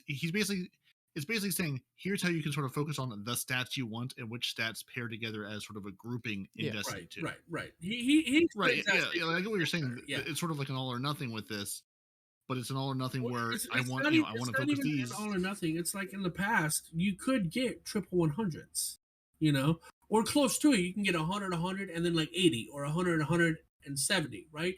You can have 3 really high stats, but doing this farm on the other 2 characters, because I was building up, because I don't want to change my Titan, because the Titan's working right now the way she is, and I want to leave her alone. But I've been building up Opulent Emerald Energy and swapping to the Warlock or swapping to the Hunter to do this farm on them. And like I said, I have 100 in Resilience and then 100 in whatever other stat that I want, but all the other ones are really, really low. So it's not being as generous with the stat distribution even after the 2 spikes as previous armors have been, So, yeah, I mean, yes, I have the 100 in the 2 that matter, but everything else is just super low now. So I'm just like, do it at your own risk. If it's your thing, great. Watch the video to learn how it works at a minimum. But just know that the armor, even when you purposely try to get these stats that you want, you'll get those stats that you want, but everything else is going to be, like, I feel lower than past seasons' armors have been when you do the same thing. Well, so give it a go and see if you enjoy it and see if it's something you need to do. Because he does say that there are ways of mitigating getting round strength and intellect. Well, intellect doesn't matter at all. Don't worry about intellect because now that's based on with strength damage that you do. Yeah. Is it? Right, and that's basically what he says is you can spec into this, but you really don't need to. I didn't hear this part about strength. But you watched the video then. And recovery is negligible because we all are going to have 2 stacks of restoration, and intelligence is negligible because now that's based on hits. And so speaking of restoration, classy restoration is the mod that you would like to get from your artifact this season, and Ebontis has a God mode activated guide for you and explains why you want this mod on your class item this season, especially for PvE content and staying alive. So check that one out. And That's what I was talking about at the beginning of the show. That mod is what people are using this season to have their invincibility going, right? But I when suppose this season is over, PvP as that well. mod's going to go away, and it's going to be a lot harder to maintain that invincibility. It is. Unless you're a Titan. Titan with Blood Eye Helmet basically circumvents not even having to use that mod. Or you have a Warlock that throws down a Healing Rift, which seems to do the exact same thing the mod does? Possibly. No. The Healing Rift heals you, but it does not give you ×2 restoration unless you have this on, right? Okay. Yeah. All right. Oh, yeah. So you're getting the more healing over time. Right. Gotcha. Yes. Okay, so we have Destiny Fun Place would like to bring to your attention, as well as a couple of other YouTubers this week, the Bad Juju is now meta. So this is Respawn's favourite pulse rifle. Yeah, it is. And if you'd like to check out why it is meta, Destiny Fun Place has a really cool video for you for that. He also has the secret buff video, which is all about the Fighting Lion, because apparently the Fighting Lion grenade launcher has had a buff this season, and it was only meant to get a 5% buff, but it seems to have got a 25% buff. And he's not sure whether this is kind of something that's going to be patched soon, but it's doing phenomenal in PvP, so go and check that one out. And what was that first one? The Fun Police for the Bad Juju? Destiny Fun Police for the Juju and Destiny Fun Police for the Fighting Lion secret buff. If you would like a God roll guide to construct your Austringer hand cannon, Cool Guy has got you covered for that. And he goes over the reasons why. You want to kind of go for the ones that he's showing you. Is that the one that shows why the Austringer is the best gun in the game? Yes. Okay. Because I was going to bring that up too, but I forgot who I had watched that showed that. Okay, cool. You're not going to care about Destiny Fun Place. He plays PvP Respawn. No, but he might. He might. No, I mean, if Bad Juju's in. Yeah. I need to see why. Time Sausage Gaming has got a really cool guide on the Season of the Haunted shaders and goes through individually for each class and shows you each shader that's kind of arrived for this season and shows you the detail of them. That's pretty cool. I found another YouTuber called Truds this week. He's got a one-shot bow build, or a one-shot bow, that you can kind of farm for. And now this is the new one that you can get from the Vanguard Strikes. And currently this week, because people are kind of playing it and farming for them, this is called the Strident Whistle, and it's the solar bow. Now there are perks that you can get on it, or selection of perks that you can get on it to make it a one-shot bow. So check that video out. And also with that, Java's got a video for you going over how to farm it. What's the best technique to kind of level up with the Vanguard and get more perks unlocked for each weapon? Because again, the more that you rank up with like your Vanguard, your Crucible, your Gambits, the more perk slots will become available on the weapons that then drop after the fact. So you'll have more chances to get the selection of perks that you want on that weapon. So Java has a video for you for that. And I think that's all my videos for this week. Is there anything else that you guys saw this week that you want to include and I can tell the people about, or is that it? No, just everything that I included is basically just Plunder the Booty. So, okay, jumping on the bandwagon. Yeah, Respawn wanted to. You'd also mentioned that you can have a Titan Invisible Titan one-shot build for PvE from Plunder the Booty. Oh my God, no, we don't talk about Bruno. Yeah, esoterics. Remember, I don't know some of you guys that have listened to the show religiously, but way back in the day, remember how I told you the most terrifying thing is a Titan? Is it an invisible Titan coming at you to shoulder charge you? That exists now, and not only does it exist, but it one shots anything lower than a boss. I'm just like, I think everybody vaguely remembers you going on about that because that was forming the basis of one of your bets that you lost. And I think my question to you is, are you a champion? Because if you're not like a champion or a raid boss or a strike boss, you don't have to worry about it. I don't care if I'm a champion. The fact that it exists makes me sick to my stomach. Well, the only other thing I wanted to throw in, which I checked to see if it was this week or not, is Cool Guy put out a Thanos lock build. You're inevitable with a Thanos lock in PvE and PvP, which is basically Winter's Guile and snapping. And really, I might have to main Warlock this season solely for the snapping animation because I'm having a lot of fun with it. So I've been trying out that build, and yeah, it works beautifully well. Is it the one where you have infinite snaps? Basically, yeah. It's basically just feeding back into your melee all the time with the Winter's Guile. Okay. And it's a couple of the mods he uses. So yeah, and again, I've been doing a ton of the containment activities, trying to get my weekly challenges and stuff done. So it's perfect just to run around and again set everything on fire. Cool. Fire. And I have one feature request for Dim. It's wonderful that you can share loadouts. I've been really enjoying that with Plunder the Booties builds, with this build from Cool Guy. You know, all the folks who put the Dim links in their YouTube description saying, "Hey, hit this, load into Dim." Now I just need a button that says "Listen, Dim." I have these. I have the ornaments. I have the mods. I've got, you know, the armor pieces. I've got weapons. I don't have the exact armor pieces this person used. I don't have this exact thing. I have, you know, a solar set of gauntlets with good rolls on it that I like to use in exchange for this, but I do not have this precise armor piece. So I'd really like there to be a, you know, like load this loadout up, but, you know, if not recommend me armors, at least go, hey, this is a solar gauntlet. Here's, you know, if I hit this, you know, click on it or whatever, here's other solar gauntlets you can replace with it. So I've been using this, you know, sort of their builds and then D2 armor picker to go, okay, I need I need a stasis boot or a solar gauntlet or a, you know, arc helmet. Let me find one, slap it into this build, and then I can put the mods on that I need to. But the dim build, like this is the first season the second season, I guess, that I've been really playing with the loadouts on multiple characters. And it's really nice to have that basis of the builds from the folks, you know, you're doing the YouTube videos and just sharing those links. Have you guys played with that at all? Or at least, you know, grabbed a build, if for nothing else to say, here's all the 18,000 mods I need. Now I can build around it as I need to. Well, yeah, I used the D2 armor picker and create a build, then copy that to the clipboard and then paste it in Destiny Item Manager, because then it uses what I've got in my loadout to kind of then transfer and put it on my character to then tinker with to put the mods on. So I've used that. Yep. Yeah, there's a whole loadout thing, or I mean a whole like analyzer builder in Dim that I even watched a video on one of the Dim developers explaining, and I still can't quite figure it out. I'm not that smart. Right. But yeah, D2 armor picker is wonderful. What I've been doing is for those videos and whatnot, I open the video, I open D2 armor picker, I see what exotic they're using, and what let's say resilience and discipline that they have, and D2 armor picker does the rest. You know, it finds your armor to make that build work for you. Yep. Yeah. Beautiful.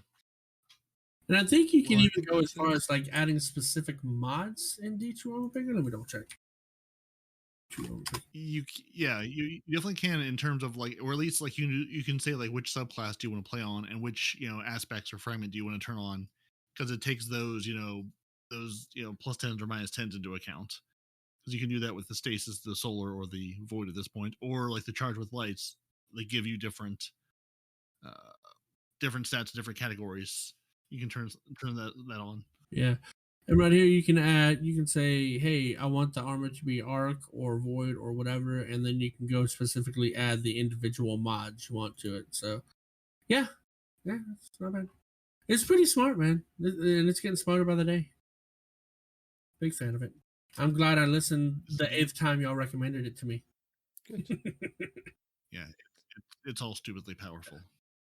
And if you'd like to be stupidly powerful, you too should listen to Two Titans and a Hunter every single week. Because we're here to bring you all the stupid levels of power. And until next week, guys, thank you for joining us. Your Titans, your Peroty, Nitedemon, and no one responds in real life. Your lore scribe, who actually appeared this week, we summoned him from the depths, is not Arf. Will he be here next week? You just have to tune in and find out. Nobody knows. Not even Arf. If you'd like to know, or like to harass him one way or the other, or harass us to tell us things, Two Titans and a Hunter at hotmail.com. We're on Two Titans _ Hunter. We're on Instagram. We're on YouTube. Basically, if there's a place to send a message, one of us, likely Nitedemon, will see it. Will he pass it on to the rest of us? Who knows? So be nice to him, or British Dad will yell at you and make you feel bad about yourself. We're on Instagram. We're on Facebook. We're on YouTube. We're everywhere you want to be. We're in your ears, hopefully, wherever you're listening to this lovely audio. Maybe Apple Podcasts, Google Play, Spotify, Audible. Basically, if there's an audio, we'll get it to you. The show's on YouTube. It's a lovely video version. You can watch the British man and all of his Iron Banner exploits. And until next week, gents, tell the people goodbye. Like, comment, and subscribe.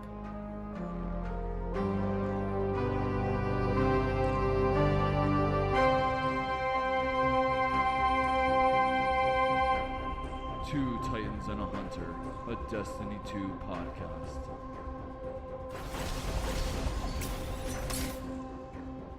There's a hashtag respawn for Vanguard 2022 that is trending. Just saying. With 2 people. Shut up. You can't really call it trending with 2 people. Shut up. Not gonna send happen. Send it to the Bungie devs. Let's do this, guys. I'll be the voice actor of Vanguard. Never gonna happen.